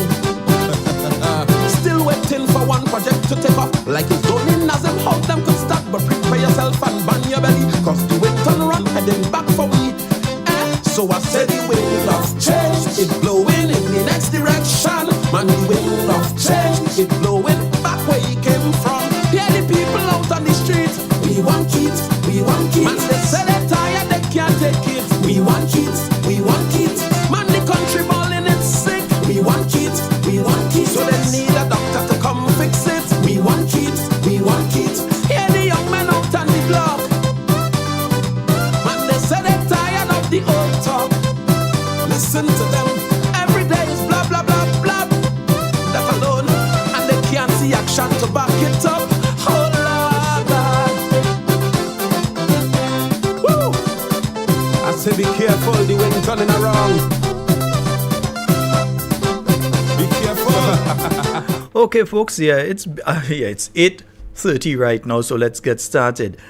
First of all, I'd just like to read a release that was sent out this afternoon by the National Disaster Management Agency, and it reads, well, this is really earlier, but the Meteorological Office at the Maurice Bishop International Airport informed NADMA that at 11 a.m. the center of Tropical Storm Brett, well, in fact, this is so outdated. I'm trying to see if I get a new one because all of this information has changed. Yeah? The bottom line is that Grenada is expected to have light to moderate showers. We expect some rain and some cloudiness and that sort of thing. And possibility of lightning and thunder and heavy showers tonight into tomorrow morning. All right? But this is from 12:30 today in meteorological terms. That is severely outdated, and I do not see a follow-up to it. No, I'm looking, and there is no follow-up to that. So, yeah, it doesn't make sense I'm reading that one, because I said before, in meteorological terms, that is outdated, because they would have had a 6 p.m. and an 8 p.m. update, but I haven't seen those updates being sent out. All right, but the bottom line, look out for some rain tonight. If you're in flood-prone areas, be careful. Look out for if you're in areas that are prone to landslides when they have rain for an extended period of time. If you know that there's a lot of rain falling in your area tonight, look out for the possibility of land slippage and landslides and so. And of course, always make sure you have 3 days supply of drinking water, taking into consideration the needs of your family and pets. Yeah, some people just take into consideration their needs alone. No, the pets need their water as well.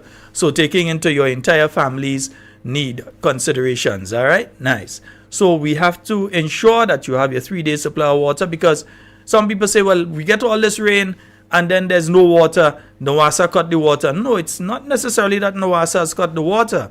If there's a landslide, the mains that are coming to your area can be broken, which would mean there's no way for you to get water. It's not NOASA's fault. The landslide, it break the main. They try to fix it as soon as possible. And sometimes that happens in your area, but sometimes it may happen all the way up in the mountains. Then they have to find themselves up in the mountains to fix those mains, and so before water supply can be restored to different areas. Sometimes it could take more than a day for that to happen. That's why we say ensure that you have at least 72 hours supply of water. And I know I'm saying that, and some people quarreling because they're saying, well, Sheldon, we even see water for the last more than 72 hours. We didn't see water for the last 4 days. You understand? But at least if you have access, make sure that you store enough water. All right? Nice. Make sure that you store enough water. Let me say good night to those of you joining us on the live. I may not be able to go over all tonight, but let me see if I can go through, because we started broadcasting earlier with the meeting in the town of St. George. I know many of you joined us for that one. Yeah, we had that meeting in the town of St. George.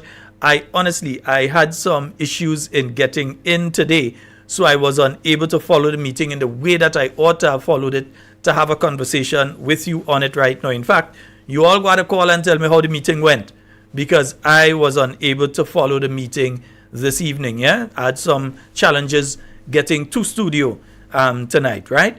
Also, we know that there is another meeting taking place in another place tonight.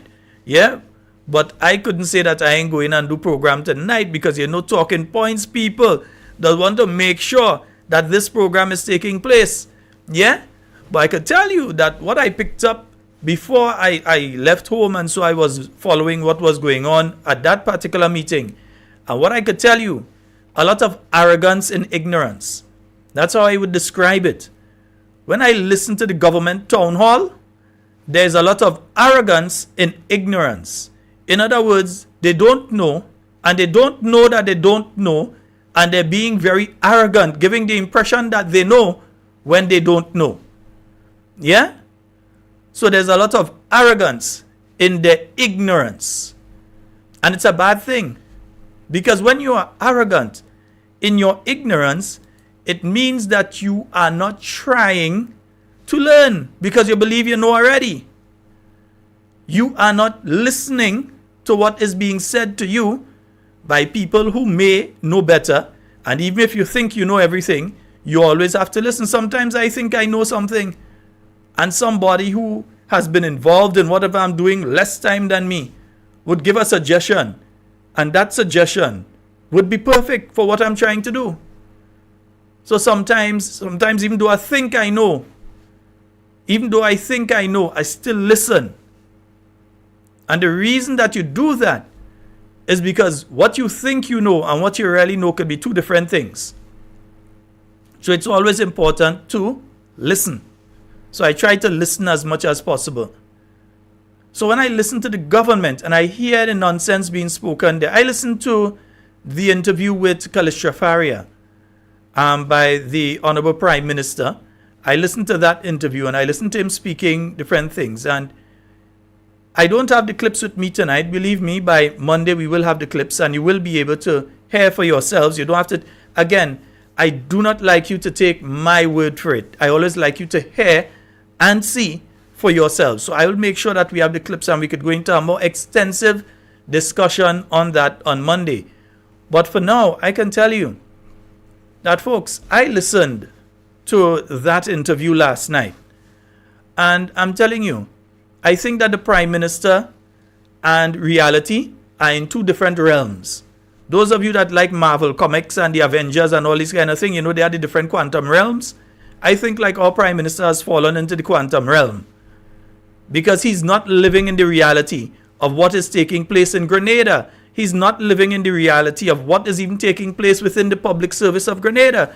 The Prime Minister was asked a question by Ms. Kalisha Faria about those who are working within the public service and are having issues. They are unhappy.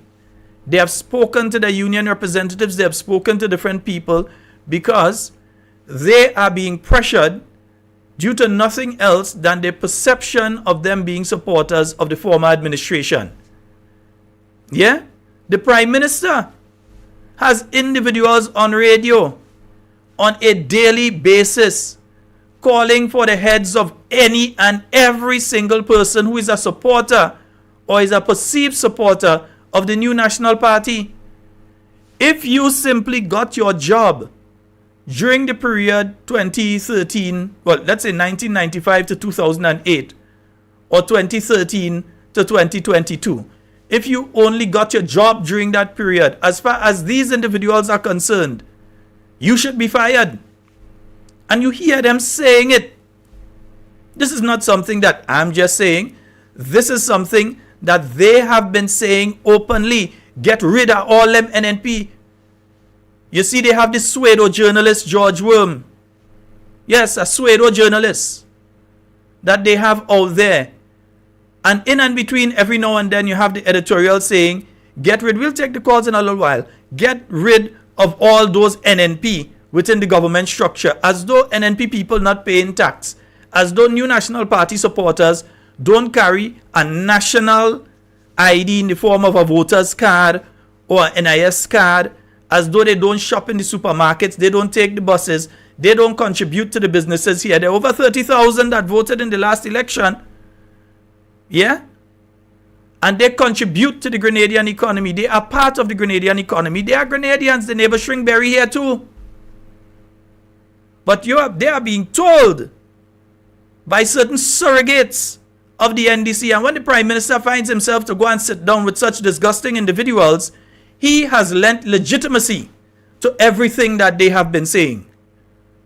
When Mr. Tillman Thomas, wherever they dig him out from, goes on a program and starts to praise individuals who have been making these sorts of statements, these divisive statements, saying fire all them NDC and NNP, get rid of them, get rid of all them NNP from all them ministries and so, fire them, get rid of them.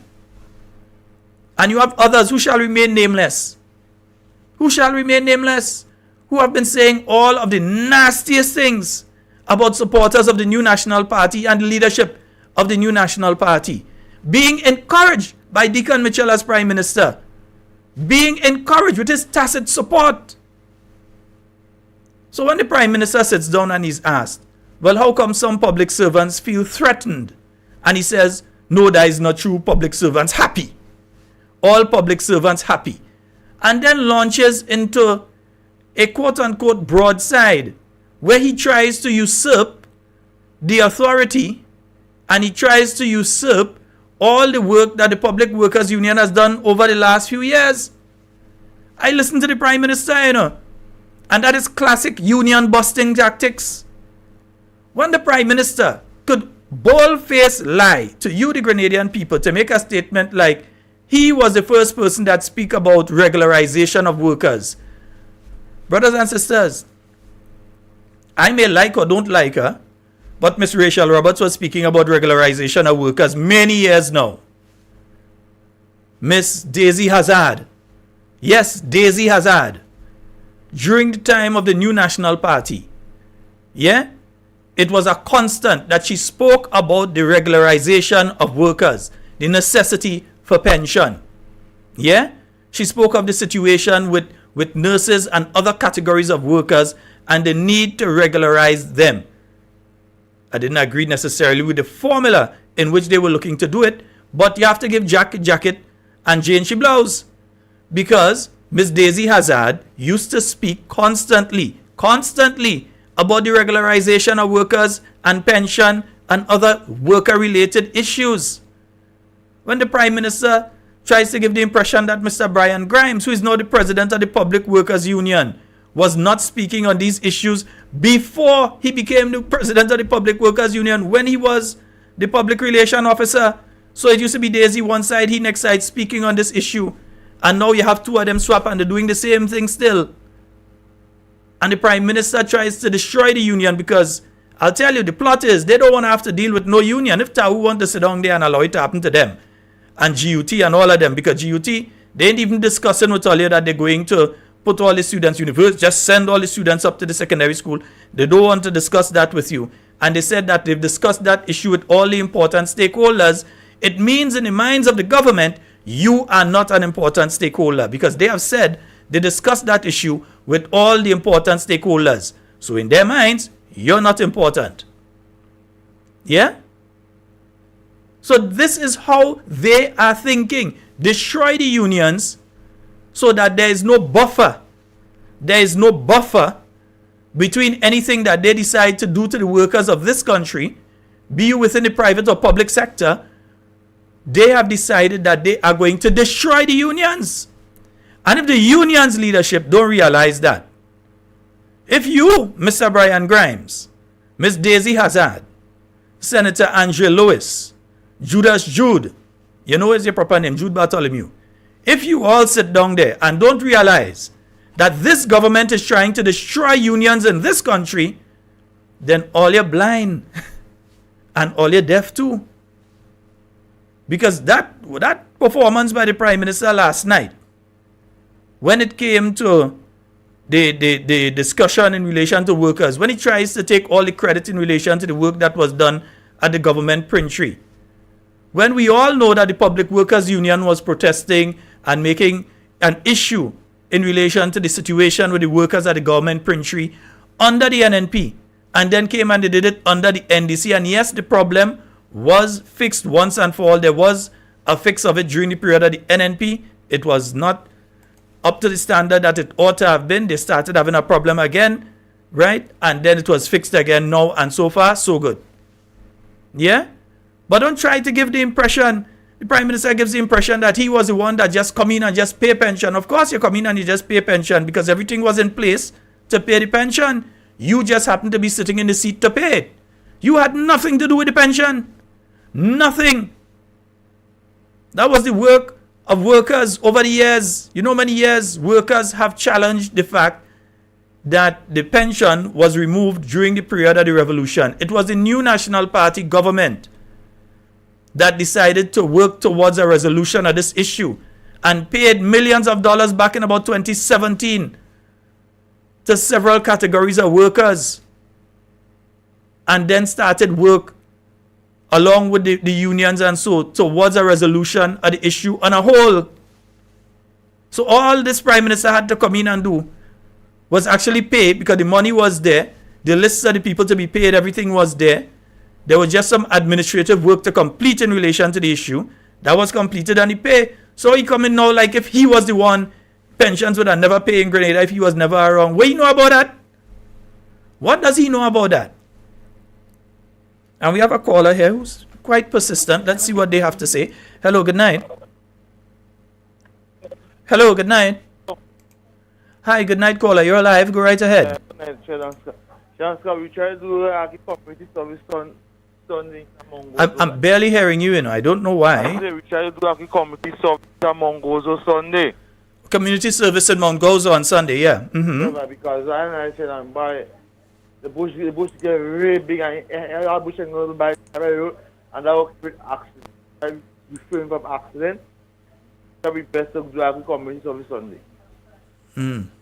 So we try our best, And the place getting more every day.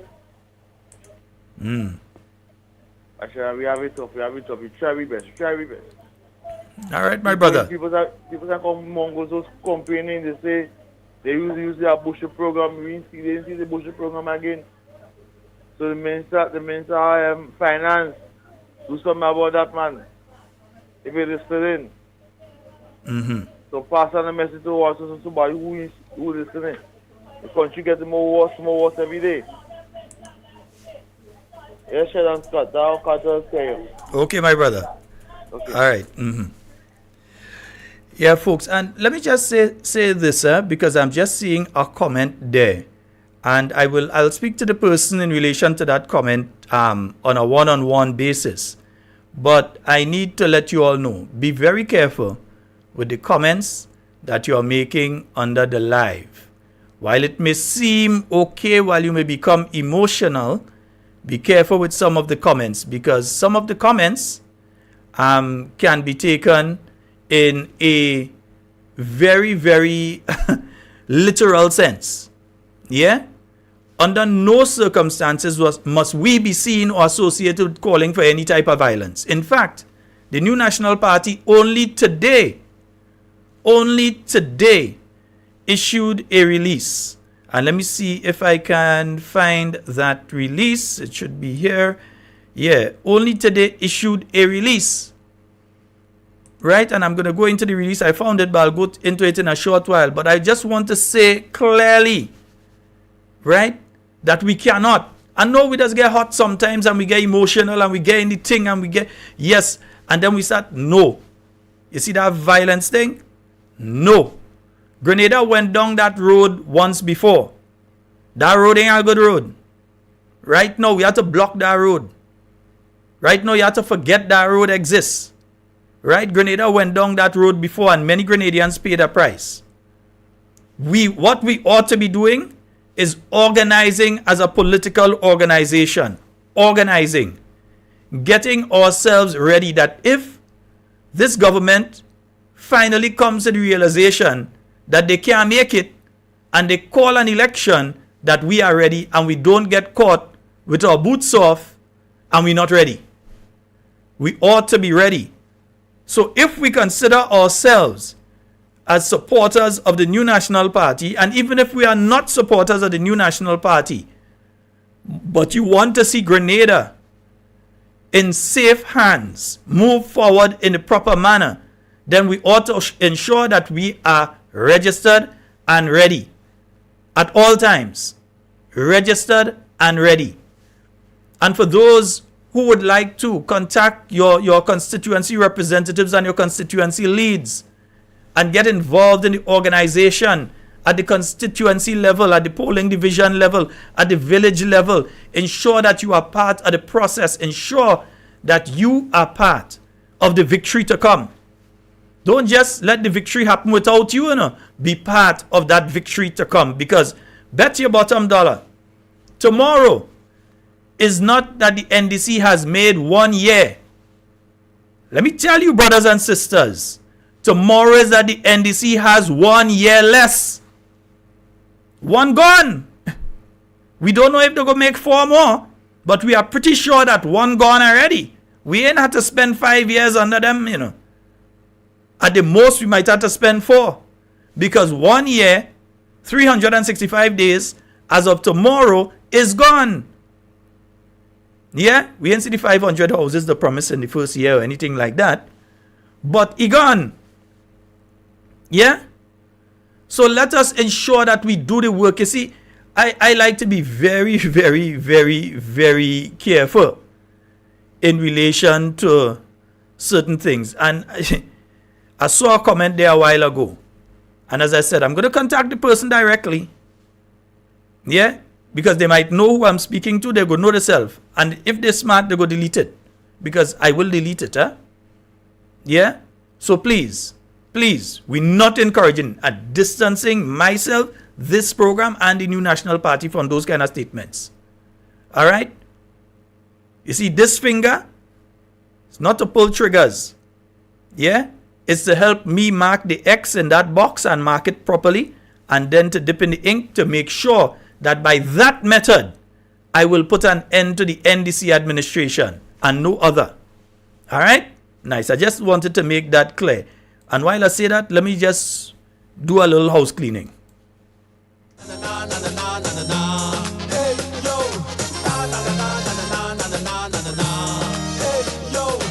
What you come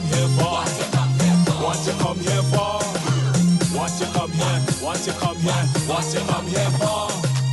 All we want is unity and peace. Hey, in the party, we don't have to live like this. No, no, no. All we want is unity and peace. Hey, in the party, we don't have to live like this. No, no, no.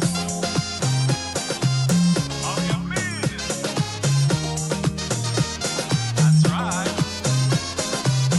This is our party in here. We having our time, don't stop. We everybody breaking away. Strictly unity inside here. Tell them we don't want no trouble. This party is decent people. If you ever thinking evil, inside there is really not for you. All we want is unity and peace. Hey, in the party.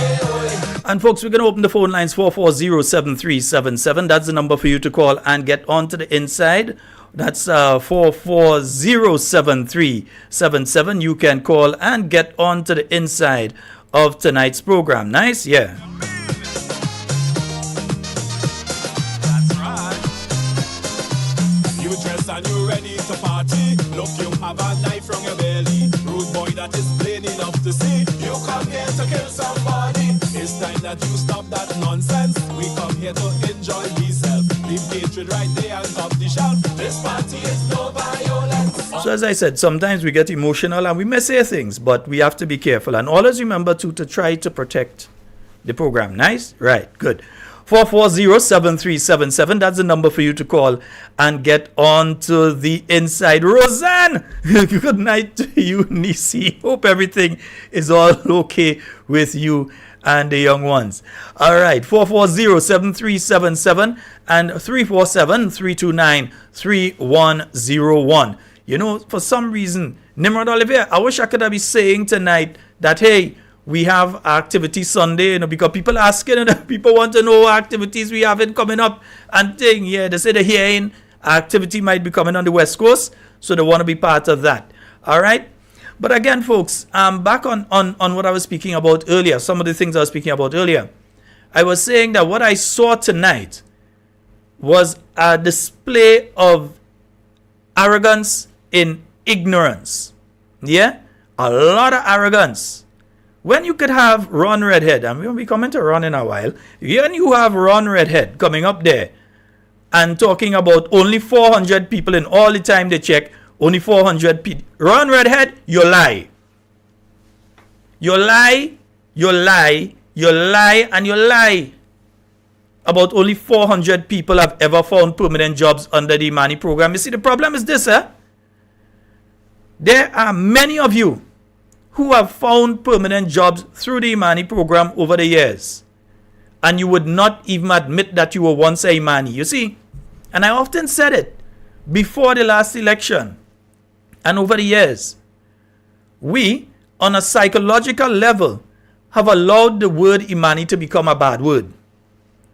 Just now, police go arrest you for calling somebody a Imani. Yeah? Because we have allowed it to become a bad word. And even within the new National Party itself, we have people who have fallen into that mindset. Like when they're looking to deride somebody, or they're looking to speak to somebody in a derogatory manner, they say you're a Imani. In other words, you're just a trainee. And not understanding the psychological connotations that are attached to saying things like that. So you want to call somebody, you're a Imani politician. Or you're a Imani bus driver and them kind of things. Because you're using it now as a derogatory term. So all the people who have benefited from the program over the years, they wouldn't call a program and say, well, I started as a Imani trainee. Because now it's a derogatory term. They're trying to hide the fact that they were once part of that program. But you go to the banks around Grenada right now, and within those institutions, at all levels, so I'm speaking at middle management and upper management right now, there are individuals who got their foot in the door into those institutions through the Imani program. There are medical professionals now, nurses, etc. Not only here in Grenada. There are nurses here in Grenada and outside of Grenada right now. I know of some in the UK and Canada and the US. I know them personally, even nearby in Trinidad, that started their career in the field of medicine as Imani trainees attached to the General Hospital and other facilities. I remember once we were having a meeting with all the trainees and we asked some of them who would be interested in going into the nursing program, from the Imani into the nursing program, to step forward. And some of those young people stepped forward. And I'm seeing some of them right now. They're full nurses. I'm seeing some who have gone, they're nurses, but they're working in other countries right now. I know of one or two in the UK and other places.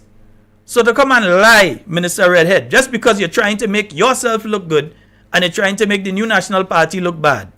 So, in all the years, only 400 people. Watch. Don't worry, I'll get my information. I'll start to pull my documents. I had to go and go through my files. Yeah? Because absolute nonsense. And while he's saying that, he's not able to say, well, okay, we came in, and between last year and this year, we've been able to engage. People who are not yet engaged, we've been able to engage these amount of people into the program. So that we've taken on 500, or we've taken on 600 or 1,000 or so, that we've been able to engage all of these young people, pull those guys off the blocks, and we send them to be mechanics and so on, and to learn plumbing or electrical or refrigeration or electrical repair. He hasn't been able to come and say he's been able to do that, but he come to bad talk the NNP, who within 6 months did what he has not been able to do in 1 year. He's a failure. He and his 2 advisors. Don't come and tell me nothing about no 1 advisor. Not because 1 being paid by Lotto. 4,500 plus benefits. Don't come and try and tell me that. You see, that's the thing. They believe all of us stupid so they could come and they could say as they want, and we're going to just automatically believe everything that they say. Because them is minister. So nobody out here is going to talk. And then they send some attack dogs to attack you, and feel now, I don't listen to barking dogs. I don't. You remember Ajamo, that song Barking Dogs? I don't listen to them. I don't have time. I can't tell you what they say because I don't spend time. People would come and say, boy, this person. I say, listen, me, I want to hear. If I wanted to hear, I would have go and listen. Right? So we are on time with them, because why? If I am spending time talking on them, if I am spending time, and this is the tactic that they're trying to use. Understand, all of this thing is tactics and strategy. When they attack Mosquito Man, when they attack Prince, when they attack me and Carl Caton and Andre Donald and Francis Pierre and KB, when they attack all of us, you know what they're actually trying to do? They want us to get into a back and forth with them.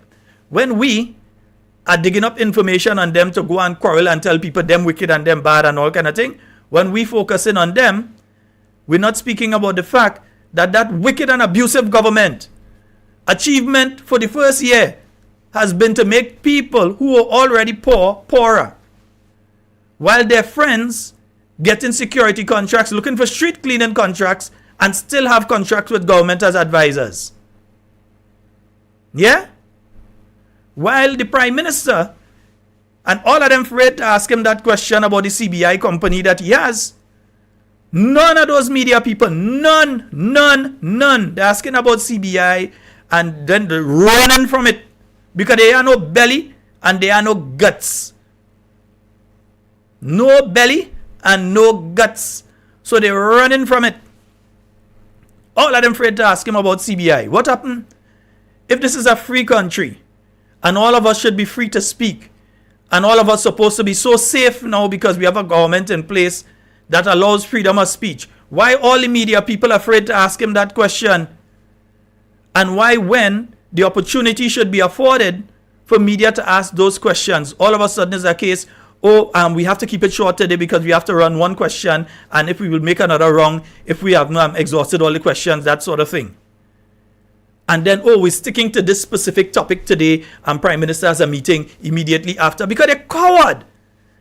Because they know if the answers to those questions are given, that it will be very embarrassing to them. We're hearing that some of the people involved in government who are attached to these CBI companies have made as much as $3 million between June last year and today. That's what we're hearing, as much as $3 million. We don't know if it is the truth or not. We're telling you what we are hearing. That's the allegation. Because we're hearing it so... You're hearing 900 and something applications have been processed and all kind of thing. Ask who are the companies, who are the local CBI agents that have been bringing those applications and therefore being paid for it, bringing those applications to the CBI committee.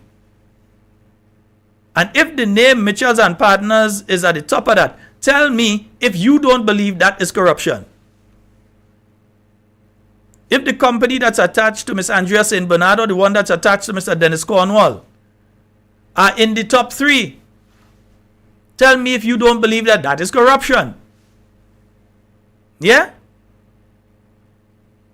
But you think I'm going to spend time, or Mosquito Man, or one of us going to spend time attacking these little potong, they coming to call people name and all kind of... No, we have time with them.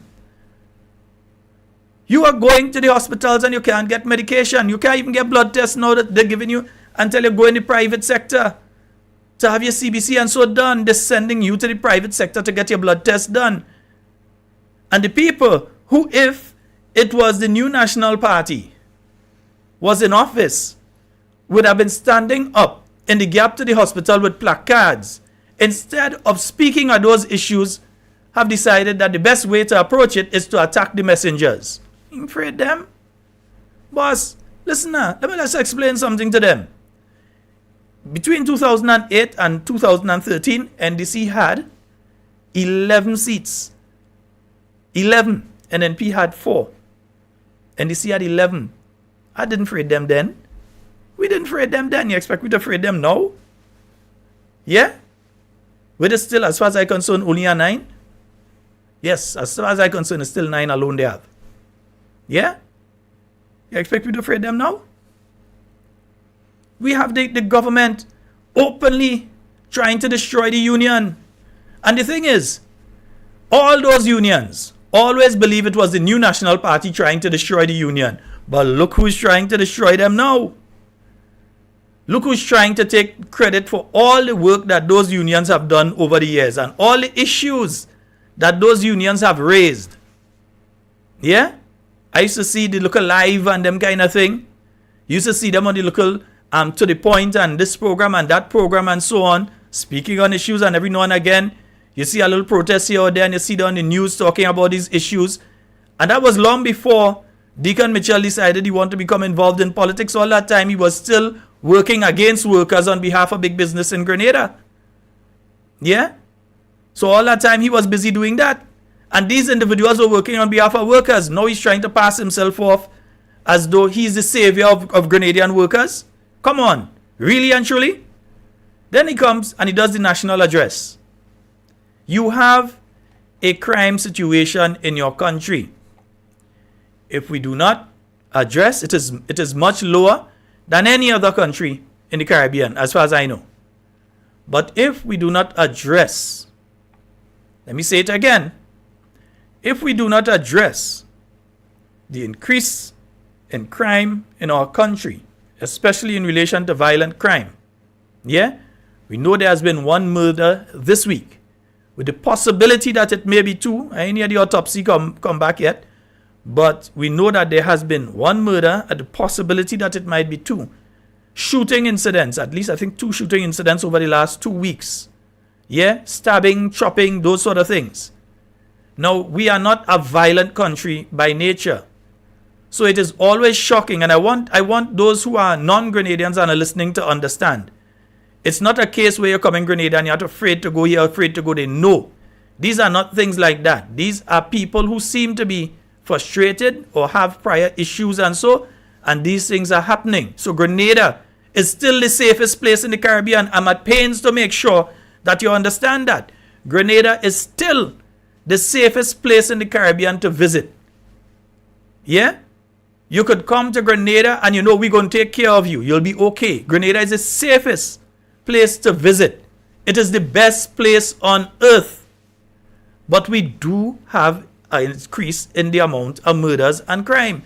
If this is June and you already have more than you had for the whole of last year, it means that something is happening societally. Dr. Pancho, something is happening societally that you need to arrest now. I've worked with young people before. There was a time that fellas in Granans couldn't come up to town. They couldn't pass on the Carenage.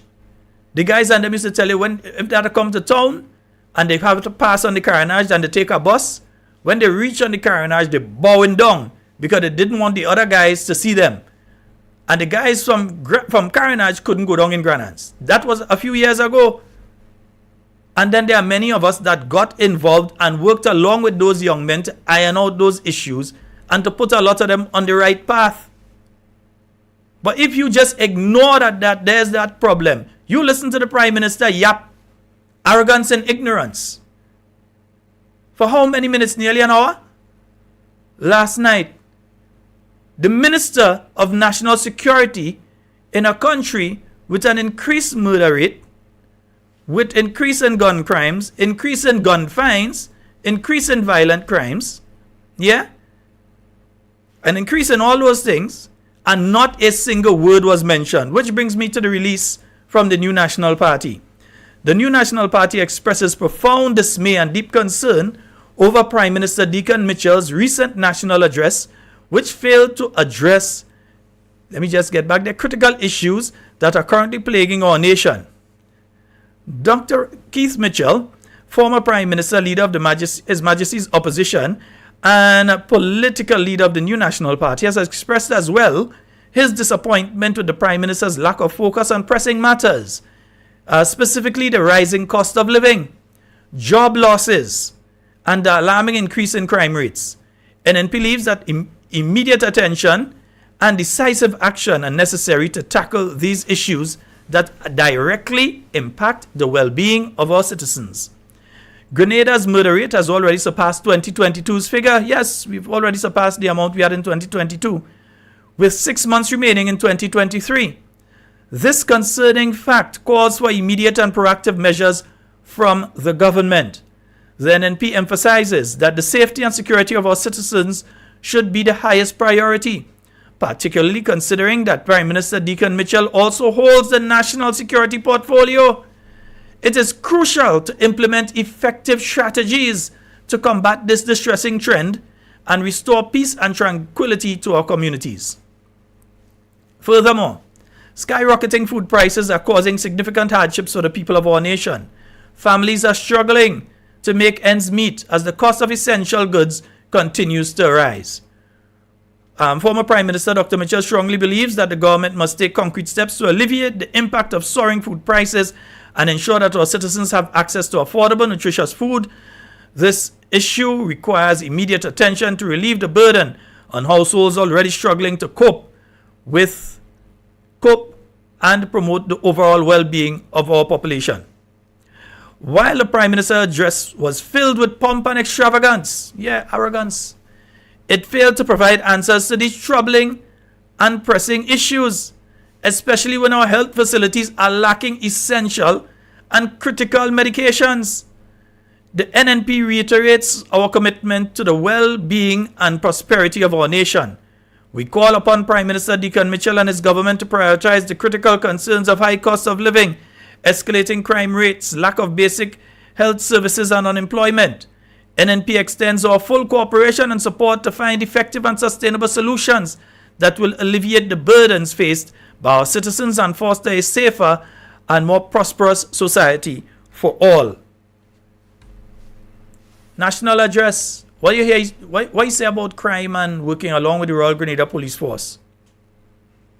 Send out letter in praise of the Coast Guard officers sleeping on mattress on the floor down there. That a fire in April last year. And between April last year and now, yes, for a couple months there, the new National Party was in office. But the majority of this time now, the NDC has been there. So the bottom line is, the officers are sleeping on the floor on mattresses out in the hall. It needs to be fixed.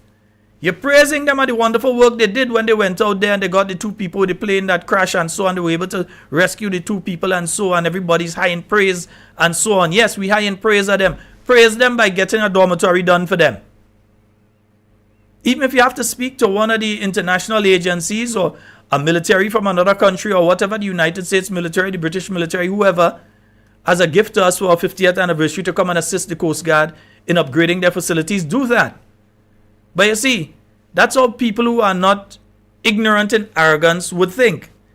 That, hey, let's ask somebody for some help here. Let's see how we could help these. But the Prime Minister gives the impression that all is well and hunky-dory in the state of Grenada. But I continue to say something smells in the state of Denmark. Yeah? All is not well. But he believes everything is good. So, as far as he's concerned, public workers, okay, nothing wrong with public workers. They're happy. They get everything they're supposed to get.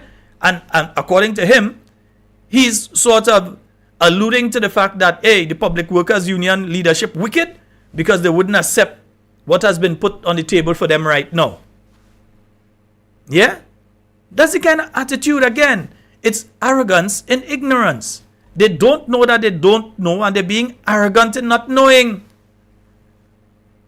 How could you speak at a point in time like this in 1 week where you know for a fact there's just been a violent murder, yeah, and you know there's a possibility that there may have been another one? Yeah, I'm still saying possibility because me ain't no forensic expert, I don't know. When the police give their report, then I would know. Yeah? So there's a possibility, but you know even before that you had already surpassed the number for the whole year last year by that point in time that you are writing and putting together that address. What's ChatGPT that write the address for you? Because how could you do that address and not address an issue like that? How could you? Well, you're trying to give the impression that nothing is wrong. You just, come on, is it a case that, come on, let's ask ourselves this.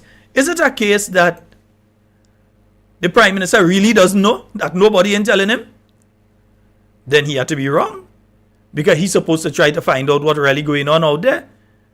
Is it a case that everybody just go in and tell him what he wants to know? What really taking place? Because I'm trying to understand how we could reach to that point that everything is so good in Grenada. You know another interesting one? And that's why I said on Monday, I really want to play some clips. It's really nice to see that the Prime Minister has finally come around to where the NNP has been in relation to the issue of Grenlec. Mr. Prime Minister, welcome. You finally arrived where the new National Party has been from day one when it comes to the issue of Grenlec. Because he was asked clearly, if he is still considering the sale of Grenlec, and he was saying, well, no, not at this time. Sometimes you have a particular position and you have to change on that position, and so on and so forth, and so on and so forth. Just admit that you need the money from Grenlec to pay salaries now. Just say that, because we know that is where you're going for the money to pay salaries. And there are several categories of workers who are still complaining that they have not been paid as yet. Some of the people that are working on the road, they have said that they haven't received their salaries yet.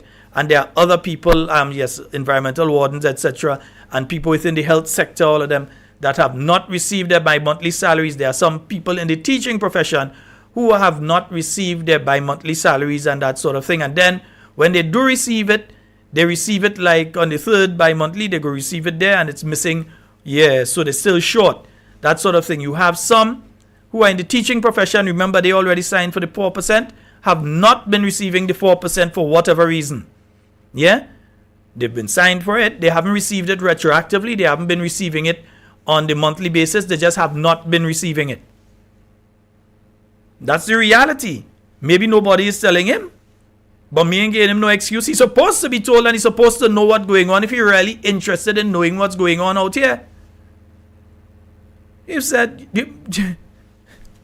the budget speech, they said that they reduced the cost of the cooking oil and so on.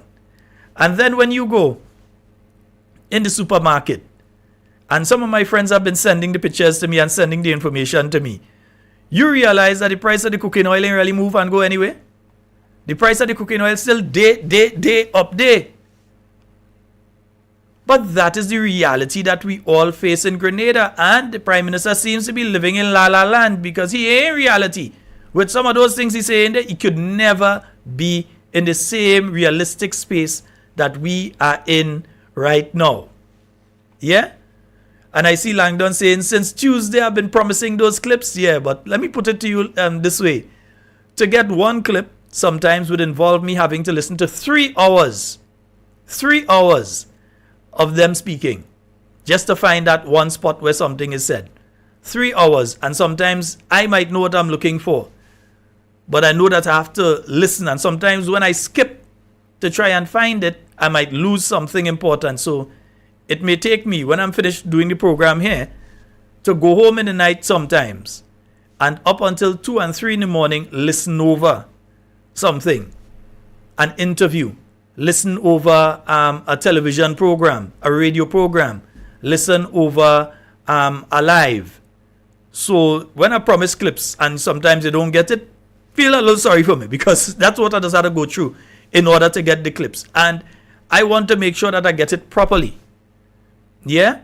So that's why I personally listen over. Sometimes I spend the whole day on a Friday or Saturday. Well, not Fridays, but Friday nights, and so Saturday, Sunday, listening over constantly. I'm sure my little one right now, he understands politics better than a lot of other 4-year-olds, because I think he's heard every speech. And he hears every program constantly. He hear daddy listening to these things. So I think my 4-year-old right now is very politically astute, because he's feeding off of it on a daily basis, on a nightly basis. He's feeding off of it. So folks, we're going to open the phone lines, 440-7377. Let me hear from you. Those of you that have been to the meeting tonight, let me hear what took place. Honestly, I didn't get to listen to the Town of St. George meeting tonight, so I can't speak on it realistically, because I was in transit during that period of time, so I was unable to listen and to hear what was taking place at that meeting. I'm the same with the latter part of the town hall meeting. I was unable to listen, but as I told you, from what I heard in the earlies, I would like to hear what did they really say about healthcare. I'm interested to hear what they had to say when it comes to the issue of healthcare. Because I heard the Prime Minister, and he did admit that there was a problem with medication. He admitted there is a problem with medication. We have not been lying to you. We have been telling you what the reality is. They are the ones who have about 5 different stories. That the medication come last week, that we're going to pay who we think had to be paid, Lord, all sorts of different stories they're coming with. We don't know what's the latest story, but I'm interested in hearing what's the latest story in relation to medication, because if they think it's only NNP people going in the hospital, they're going in the hospital too. So I am sure there are many NDCites as well that would like to know what is taking place in relation to medication. All right. So as I said, folks, 440-7377. That's the number for you to call and get on to the inside.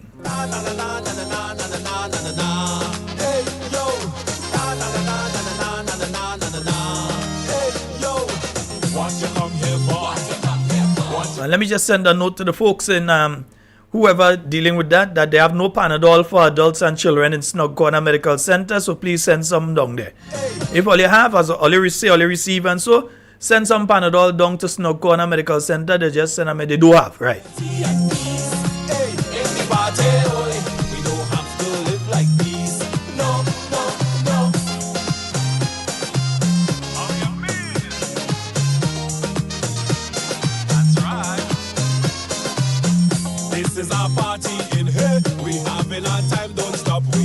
Yeah, I myself was very surprised. Thanks, Cathy.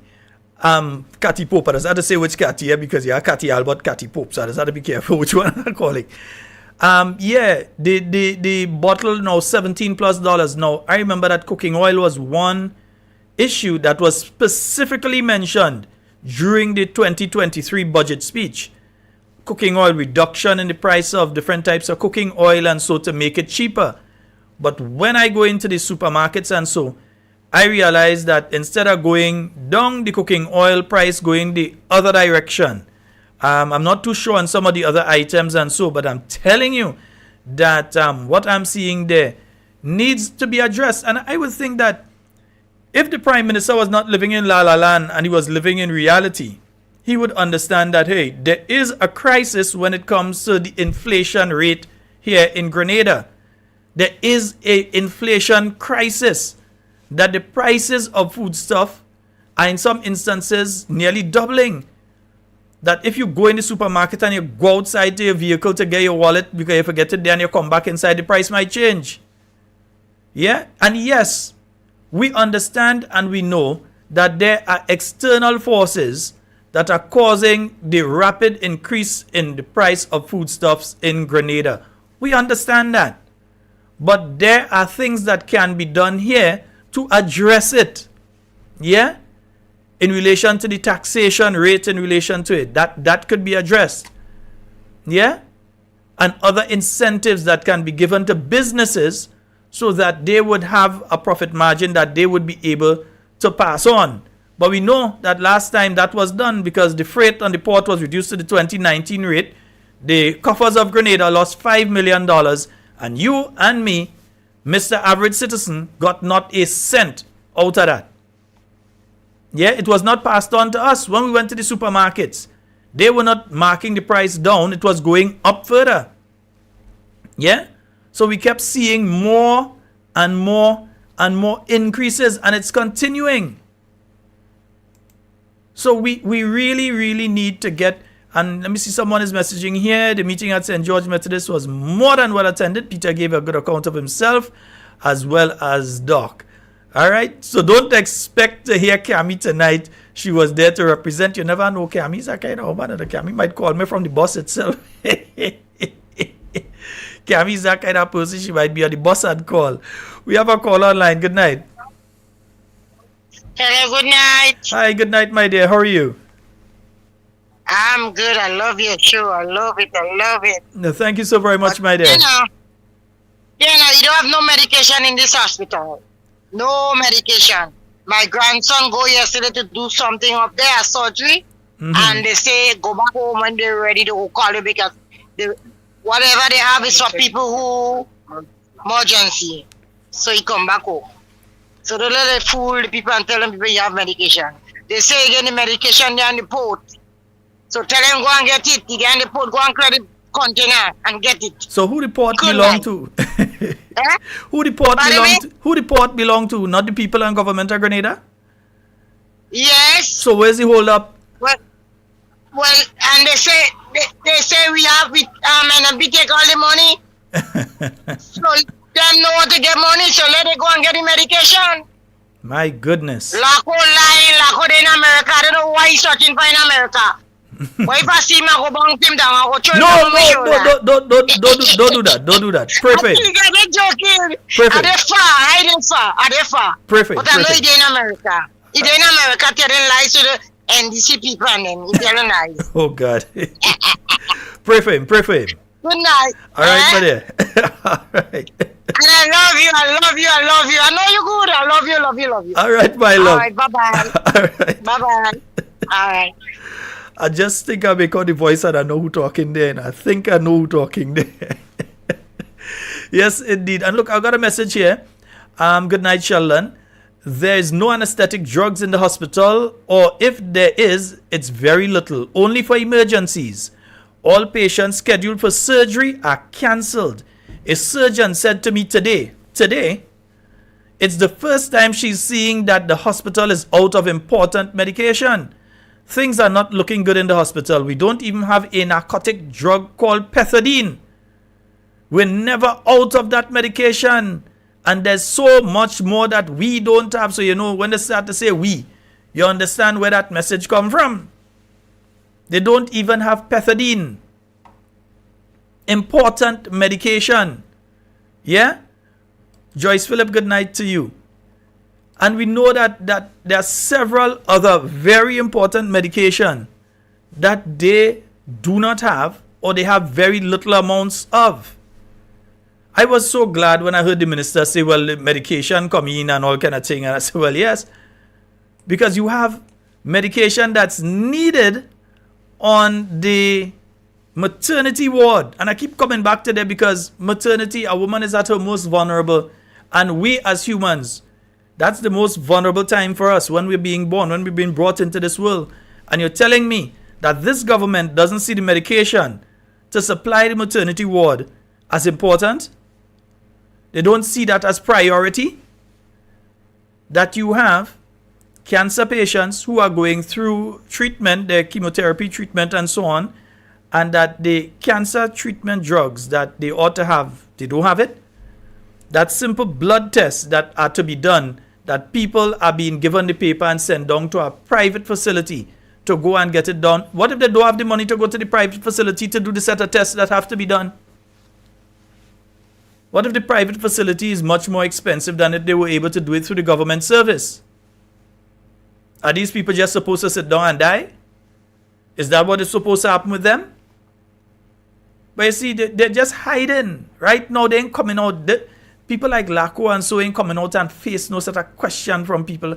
And I don't know if he's in the States. I know he was here this week because I saw him on a press conference, would have been on Tuesday, I believe, when they relaunched the primary health care, the thing there, the community health care or primary health care stuff, they relaunched.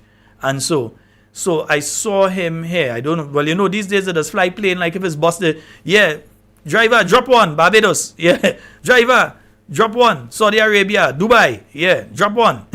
So they're going with plane like if it's minibus and thing they're taking right now. So they're all over.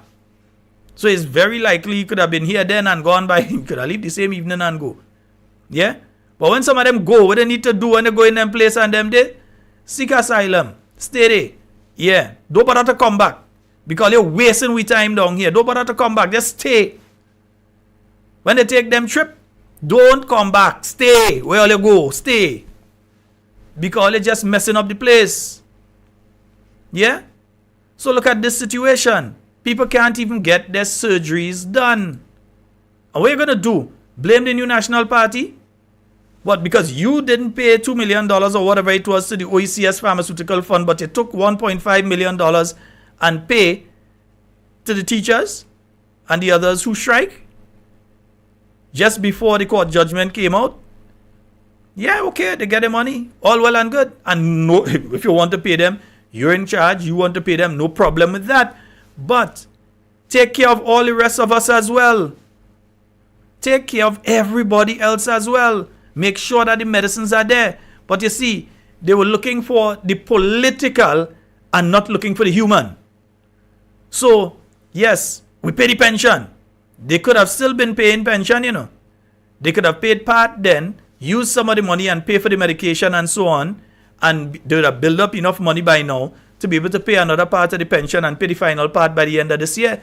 They could have done that, but no. They just want bragging rights to come and say, we pay the pension. They don't care not one hell about any of the pensioners. They don't care about you, they don't care about me, they don't care about nobody but themselves. And they've proven that each and every day to you. And who have eyes to see will see, who have ears to hear will hear. And in some instances, because the thing's so stinky, who have nose to smell will smell. Yeah, and then your tongue will tell. But at the end of the day, we are seeing that they only care about the optics, how things look, but not the reality of what you or me, all of us are going through in Grenada at this point in time. We have a call online. Good night. Hello. Good night, sir. Hi, good night. How are you? Very well, sir, and I'm listening to you. I don't call all the time.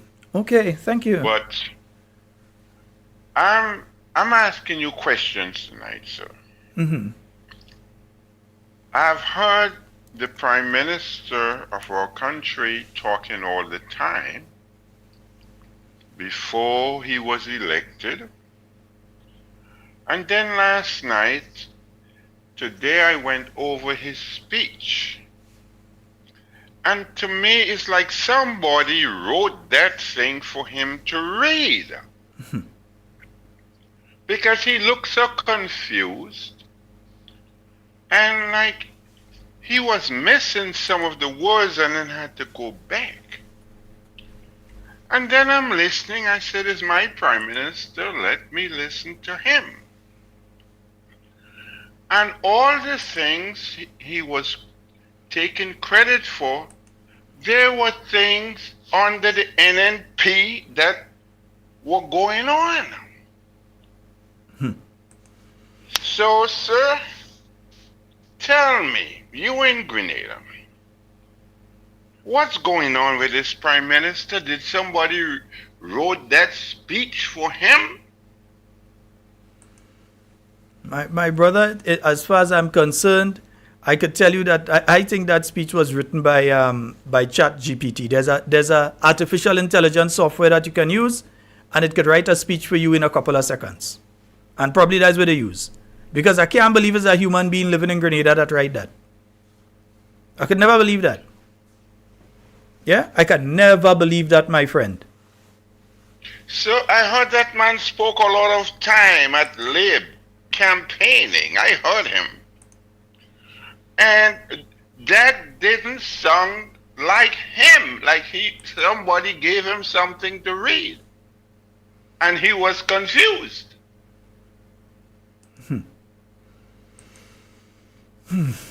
I agree with you. I agree with you. And all the success he was speaking about, those are all the things that NNP had in the pipeline. All the thing about the internet and thing with flow. I heard all those things spoken to the people of the world and Grenada by Dr. Keith Mitchell. All the projects, those were things spoken by the NNP under Dr. Keith Mitchell. So, tell me, sir, has he done anything? Has his government done anything different to what NNP had in the pipeline? Well, I'm still waiting to hear myself. Because the thing is, I've thrown out the challenge before to anyone to call basically and say, let's have 5. We're not asking for 10. 5 things that were not already trained by the new National Party. 5 new things that were done nationally or within their constituency. And it doesn't seem as though anyone can answer. We're not even asking for 10 and we're saying 5. And so I saw members of his cabinet, when I looked over the speech, they were all laughing, and most of the people were not even clapping. But you want to know something that's very interesting, my friend? If you've looked at his media performances, I prefer to refer to them as that. His media performances over the last week or so, The only time that he mentioned any other person but himself was when he spoke of Andy Williams, and he was in the South anyway, and Andy was right in front of him there. And so in his speech, he mentioned the MP for the South, Andy Williams. But he has not spoken of the achievements of any particular minister. He has not spoken of any other particular minister in any of the interviews he's done, whether it's Boss FM, Power FM, We FM, no matter where it is he's gone, the focus has always been just on him. Like, everything is because of him. You know, he's taken credit for everything. Well, sir, thank you, and have a good night, and keep up the good work. Right, thank you so very much, my brother. And folks, thank you, sir. What I want to do, you know what? I'll prove something to you. Let me see if I can pull this up here. Yeah, let me see if I can pull this up here. Now, I'm going to prove to you where he write the kind of speech on them. And let me see if I could get this up on... Oh, no, behave yourself here. Let me see if I can get that up on the screen here. Let me just close this, make sure that this is closed. Right. And let me pull this over on the screen. Right? So this is what you call Chat GPT. It is artificial intelligence. He's already admitted that he used that before to write a speech. It is artificial intelligence. If I were to type into here, write me a 350 word article on Grenada, right? Speaking of the Grenada Revolution, right? So I'm asking this to give me, and I think some of you may not have seen why I typed that in there, but let me just sing it here. Yeah.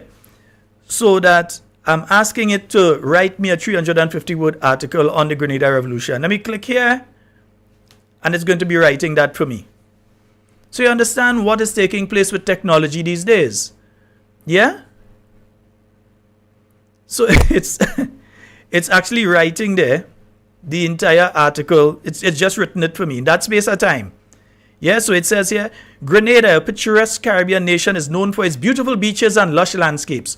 However, beneath its idyllic surface lies a significant chapter in its history, the Grenada Revolution.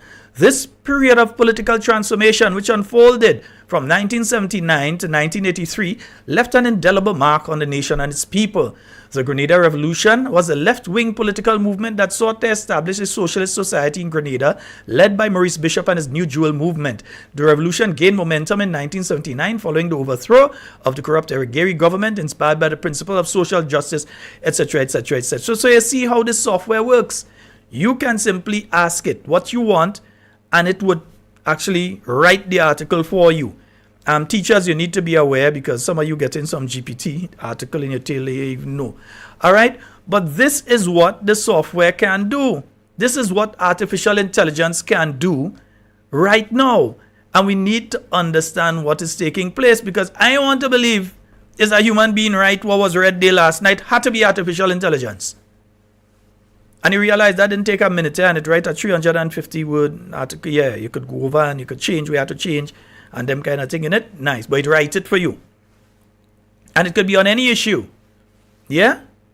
If I ask it to do that in Grenadian dialect, it would actually write it the way that we speak locally here in Grenada. It doesn't get exact, but it gets at close enough that you could tell it's a Grenadian you're talking to. All right? But this is what we have been seeing. And this is what I believe is being used. Because I can't believe that a human being sat down and write that and didn't realize that there is a crime situation taking place in our country. That there is a situation that's taking place where the poor and vulnerable people in our country are getting worse and worse off. Yeah? And in the interim, they're trying to take all the credit, like when the IMF speaks of the balance and all the balance sheets are, and all the wonderful work that has been done with the economy. That's not the NDC that did that. 2022, the economic policies that were used during the period 2022 were all contained in the 2021 budget that was put in place by the new National Party. So let's get it straight. The positive report is not a positive report at the NDC's management. At the end of this year, when you have that review at the beginning of next year's review, is going to be the first one that actually gives you an insight into an NDC administration handling of the economy. In fact, the only negative aspects, or if I'm talking about a certain thing, don't worry. Yeah, the only negative aspects of the IMF report were based on things that the NDC did. One, the overall reliance on CBI as means of funding the budget. Yes, so there's this heavy reliance on CBI money coming in to finance the operations of government and what is taking place. Yeah, that is more of an NDC way of doing business. That's because that's what they have been doing. Yeah, put Russians and start to take passports, give Russians passports and thing again. That was the NDC. And then also the removal of the 150 was frowned upon by the IMF. They wouldn't tell you that. They wouldn't tell you that the IMF told them, basically, without saying give back the 150, the IMF said that whatever savings you gain from the people that you may be filtering out of the seed program, to take the money that he was giving them and increase the amount of money. The IMF, you know, the world famous IMF, who everybody afraid, who over the years have always been saying, cut social safety net programs, cut social safety net programs. In the case of Grenada, telling Grenada, increase the amount of money under the seed program, under the social safety net, because we know, the Prime Minister already know that people can't survive on $650. The same Prime Minister who was Minister of Finance at the point in time that 150 were removed from the same people he was talking about. Yes, that same Prime Minister. He knows that people can't survive on 650 and it should be up to 650 and they can't survive on 800. He knows. But this is what is the reality of what is taking place in Grenada. But again, as we say, the Prime Minister is living in La La Land, so he don't understand what's taking place. Folks, 440-7377. Let me see if I could get one or two of you in again. 440-7377. And someone was saying here, they pay $8 to the big bottle of water. It'll be $5. They pay $8 to the big bottle of water. And let me say this. We did point out that with one of the economic measures that were taken, that's a particular bill, I'm trying to remember right now, there's a particular bill that was brought to Parliament over the last few months. And one of the things that was down there for an increase was water. And the Customs Department, and so when they read it, it's reading as though there is an additional taxation on water. And we were seeking clarity on that. And it seems as though in some instances that may have been, in some instances. We have a call online. Good night. Hello, good night. Hello, good night, Sheldon Scott. Good night, and good night to the lovely people in Grenada, Caracon. Well, you reach home, girl. We just come back from the meeting. I just reached in. I thought you finished already, you know, but no. What time now, why? We had a wonderful get together this afternoon in the school. We get a nice turnout. Thank God. Yes, nice discussion. Anyhow, you know, we have to keep working. We as NNPI have to start to work to get back to people, you know. Sheldon, we have to work and to get people to register. Because we cannot live under these people, you know. Because there is too much advantage, too much abuse and wickedness. They're taking advantage of the poor people of this country. So we all have to get together and start to work together and encourage people to vote and try and help. Try and help. You know, you have a breakfast, give your neighbor one. Try and help one another. Because people need it. A lot of people is frustrated. A lot of people is frustrated. When you bang somebody now, you have to say sorry quick because you never know if they're going to shoot you and kill you. People frustrated and they're not speaking. You speak up, you get a release. But they're keeping that inside there. So we need to help each other, you know. We need to help each other and get people to register. NNPIs come out and start to speak to people in the neighborhood. And Cammy, you know one thing? We just say get people registered, but you know another thing we have to remember? We have to remember to hold their hand after we register up to election day and bring them to the polls on election day. And after that, make sure that we take care of them. This is thing they speak about tonight. Yeah. Sometimes we get them registered and we forget them. No. Hold their hand for the entire period. Up to election day. Help. Bring them. And then after the election, don't forget them. People suffering. Yeah. You know, to give them encouragement. You know, help them. They are children. They are old people. You could buy somebody, give them $20 to buy the medication. Because remember, they send home a lot of people. Sometimes they send home the father or the mother where they walk in. And that whole family goes suffer because I own his breadwinner in the home. I just try. I need help from myself, but I still try. I still share whatever little I have.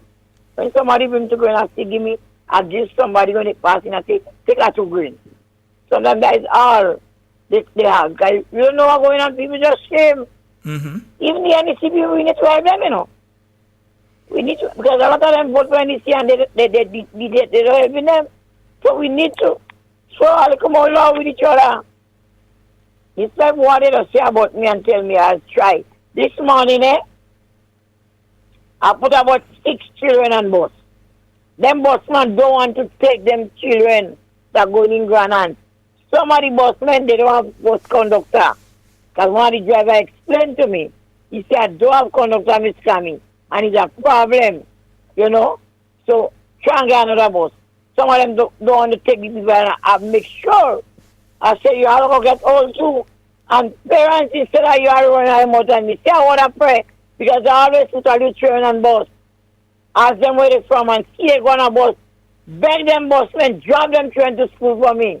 Instead of you running out of your mouth. I should thank God that they are wrong.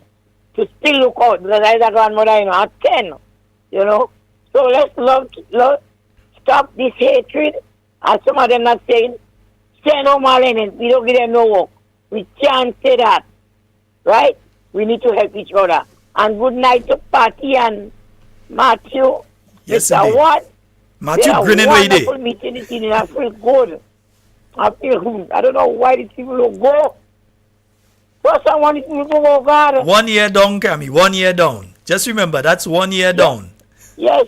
And just remember it like that. It's not 1 year additional. One down. I just help people. I'm putting outside. Nobody don't buy nothing. They don't have. They don't buy. And I get frustrated too. So they don't put out nothing because I can't put out and I have to put back in. And rent to pay. Nobody comes and spend $1. Rent to pay. Song like a ghost song. You know? And we have to pray for our country. Pray for our country. We have to talk to Papa God. He's always one to solve that problem in this country. Have a good night, Grenada.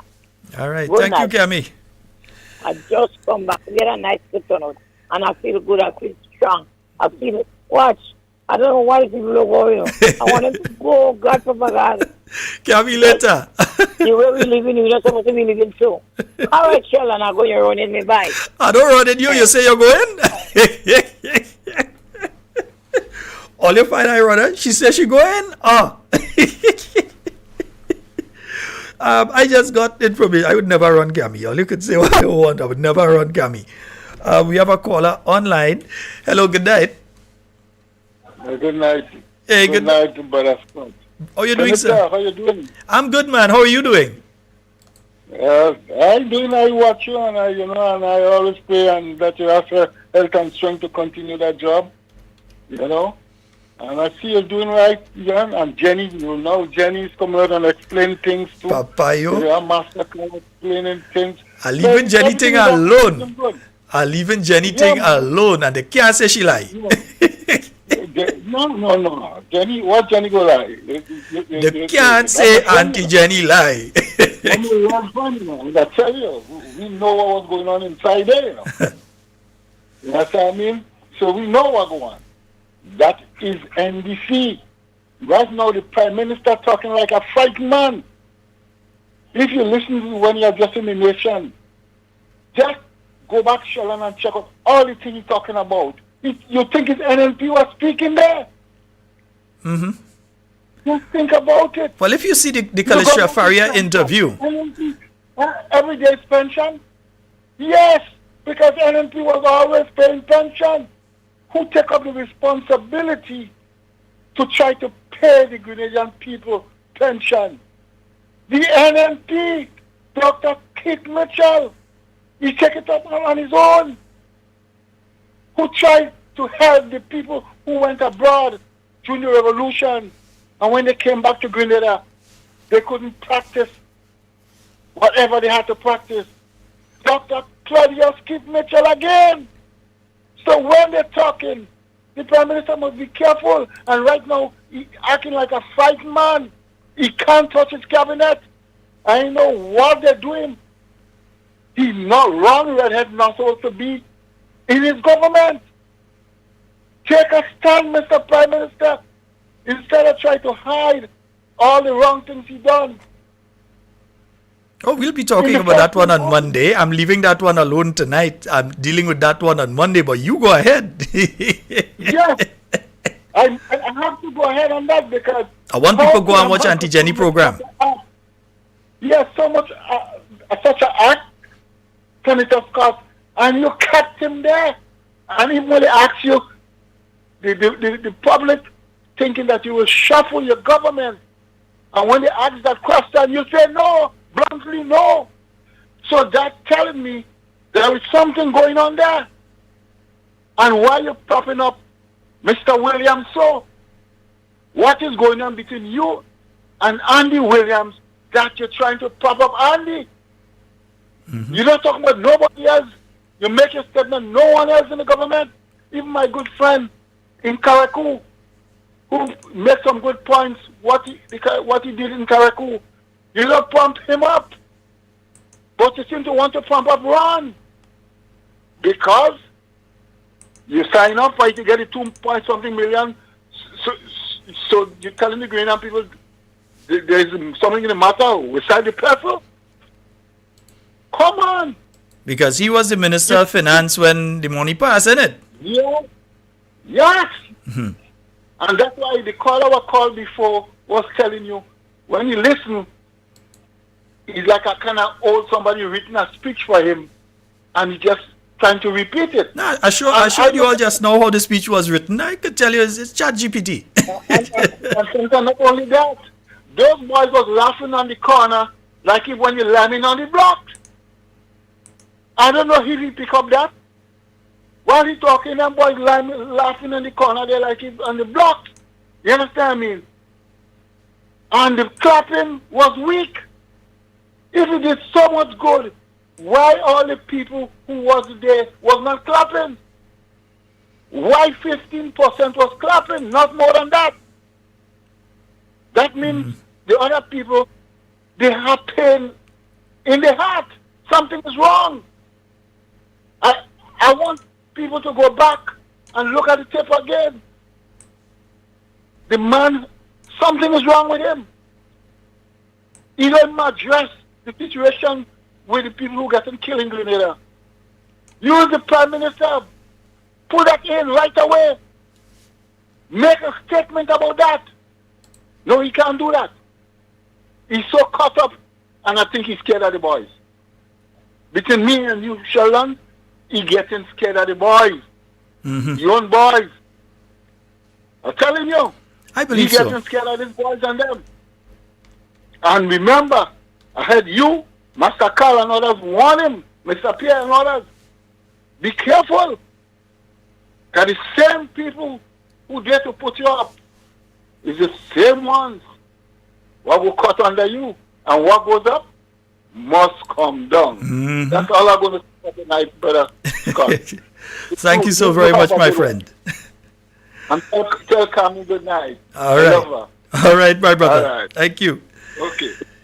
Yes, indeed, folks. And some people asking me, Shalom, what about this Chat GPT? Oh, you want to see something? Okay, right. Let me pull up Chat GPT again. All right. Let's ask it a question here. Let's ask it to write a 200-word essay on Grenada in Jamaican dialect, right? So we're going to ask it to write a 200-word essay on Grenada in Jamaican dialect. And let's see how long it takes to write that particular one. Wait, you're taking your time to write that one, boy. Taking long? But this is what some students are using these days. This is a technology that many individuals are using these days. You understand? So now, yeah, it's writing it right now. And it says, man, let me tell you about Grenada, the island of spice and beauty. This little gem in the Caribbean, it make me heart skip a beat. Grenada, man, it's a place full of vibes, full of culture and full of life. The people, them so warm and friendly, you feel like family. Them always ready to greet you with a smile and a good day. The food, oh lord, it make your belly happy. From them savory oxtail and jerk chicken to the sweetest mango and papaya, taste buds going on a journey. But let's not forget about the beaches, man. Grenada blessed with the most pristine shores you ever see. The sand so white it shine like diamond and the water so blue it like a dream. So you see, these are the things that they're using these days right now to try and bamboozle you. And it's still writing. It hasn't finished the article yet, but I finished the reading part, yeah? But I just wanted you all to know that these things are out there. This is what is being used right now by different individuals to shortcut having to write stuff and so on. But of course you have to check it because this is speaking about Jamaican dialect. So they're talking about oxtail and jerk chicken and them kind of is not Grenadian food. We oil long and them kind of thing. So they do make mistakes. So you understand you have to check.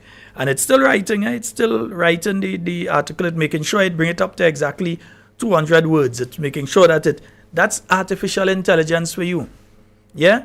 So your Prime Minister using artificial intelligence and not real intelligence. That's the point I'm trying to make to you.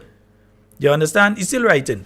But they're using artificial intelligence instead of using real intelligence. Yeah? That's what's going on here.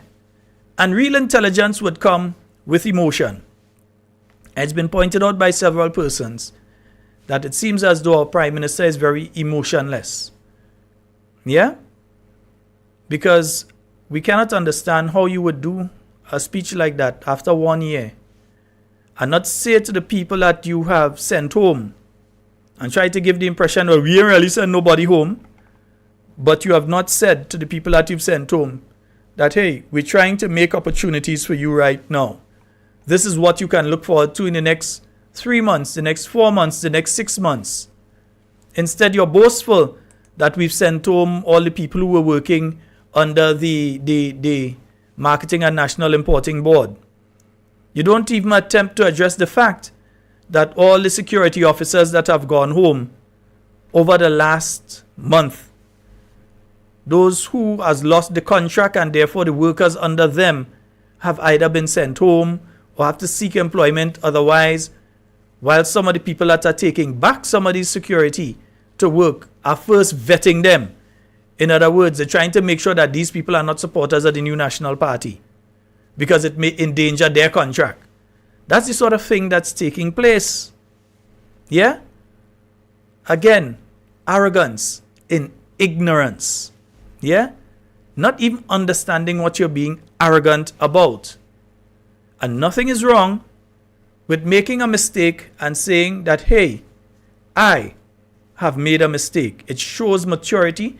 It shows that you are a human and that as a human being, not as artificial intelligence which could write things. I could do it in St. Lucian Patois too, and if I asked it to write it in St. Lucian Patois, again it in straight Patois, and it actually could write it in that too. So you can make mistakes because you're human. You're not artificial intelligence. You are a human being. So it is nothing to come before the nation and say, hey, I've made a mistake. This is the way that we're going to address it. This is the way that we're going to solve it. Work with me so that we don't make that mistake again.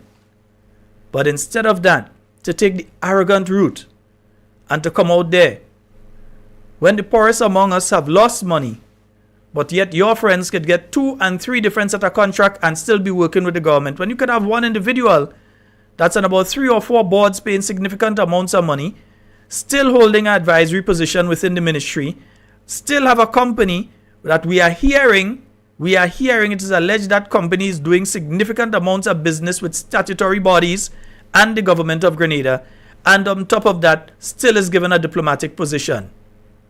Yeah? I imagine while all of that is taking place, so your friends are feeding heavily at the government trough. They're feeding heavily, boy. They go money for so. Them men bank account right now, he lean one side because he heavy. Fellas who wasn't working this time last year, they broke. This night last year, they broke. Some of them, they never work a day in their life. But if they have to go to the Integrity Commission now, and yes, they start to put together Integrity Commission finally. So those of us that have to go and make some, they are finally put together the Integrity Commission from what I'm hearing. I haven't made an official announcement, but I'm hearing by the way that there's now an Integrity Commission in place. So those of us that have to go and make a look at it, we could go and make a thing now. Right. So I'm telling you that the issue that are affecting the Grenadian people, they don't seem to care. They really don't seem to care. Yeah?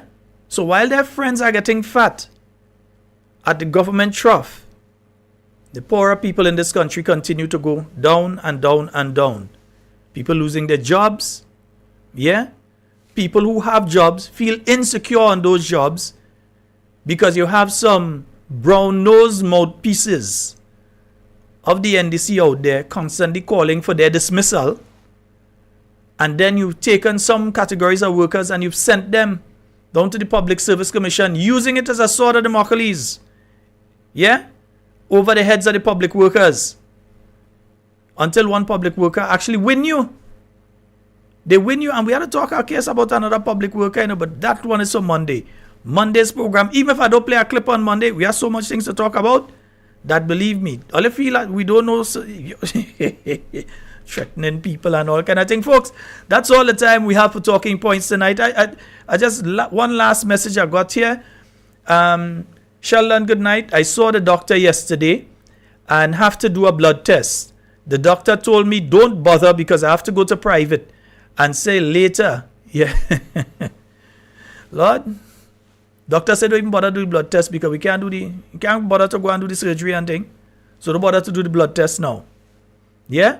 I'm also hearing that there are teachers and others working in the Ministry of Education that have not been receiving their salary. Folks, that's all the time we have for Talking Points tonight. It's been wonderful being here with you, and whatever you say and do it safe and secure. Want to be speaking to and with you and not about you. We'll be back next week, God's willing. We will be here next week with more Talking Points for you. Love each and every one of you.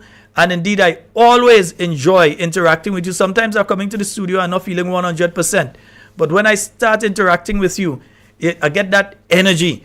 Yeah, just continue doing what it is that we are doing. Remember, there's a family here that we are doing. So, folks, that's all the time we have. It's been wonderful being here with you. I am out. And I'm going to give you all one more before I go. And it's one that I was playing before, So I'm just going to play it once again because I want the message to resonate. All right? Nice.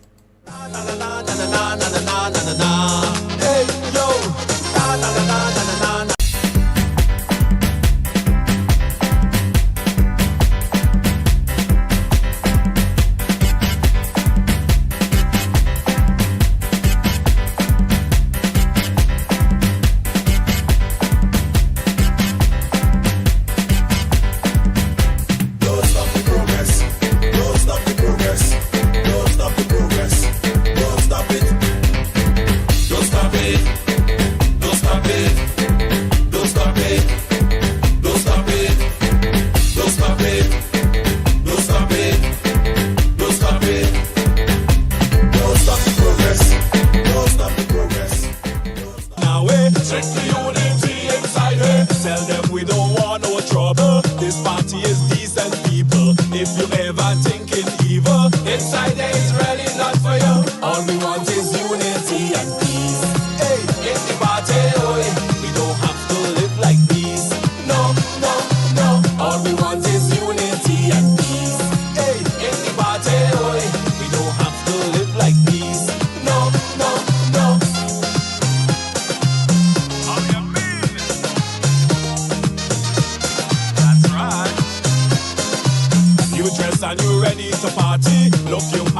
from your belly. Rude boy, that is plain enough to see. You come here to kill somebody. It's time that you stop that nonsense. We come here to enjoy ourselves. Leave hatred right there on top the shelf. This party is no violence. All we want is unity and peace.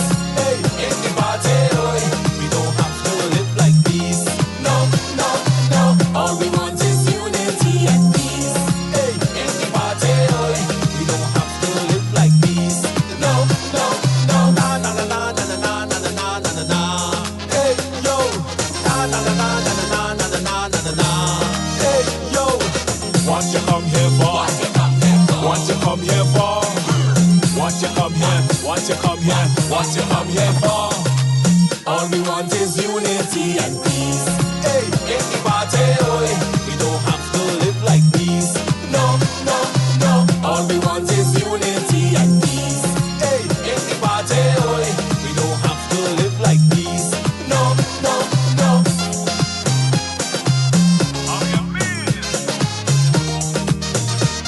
That's right.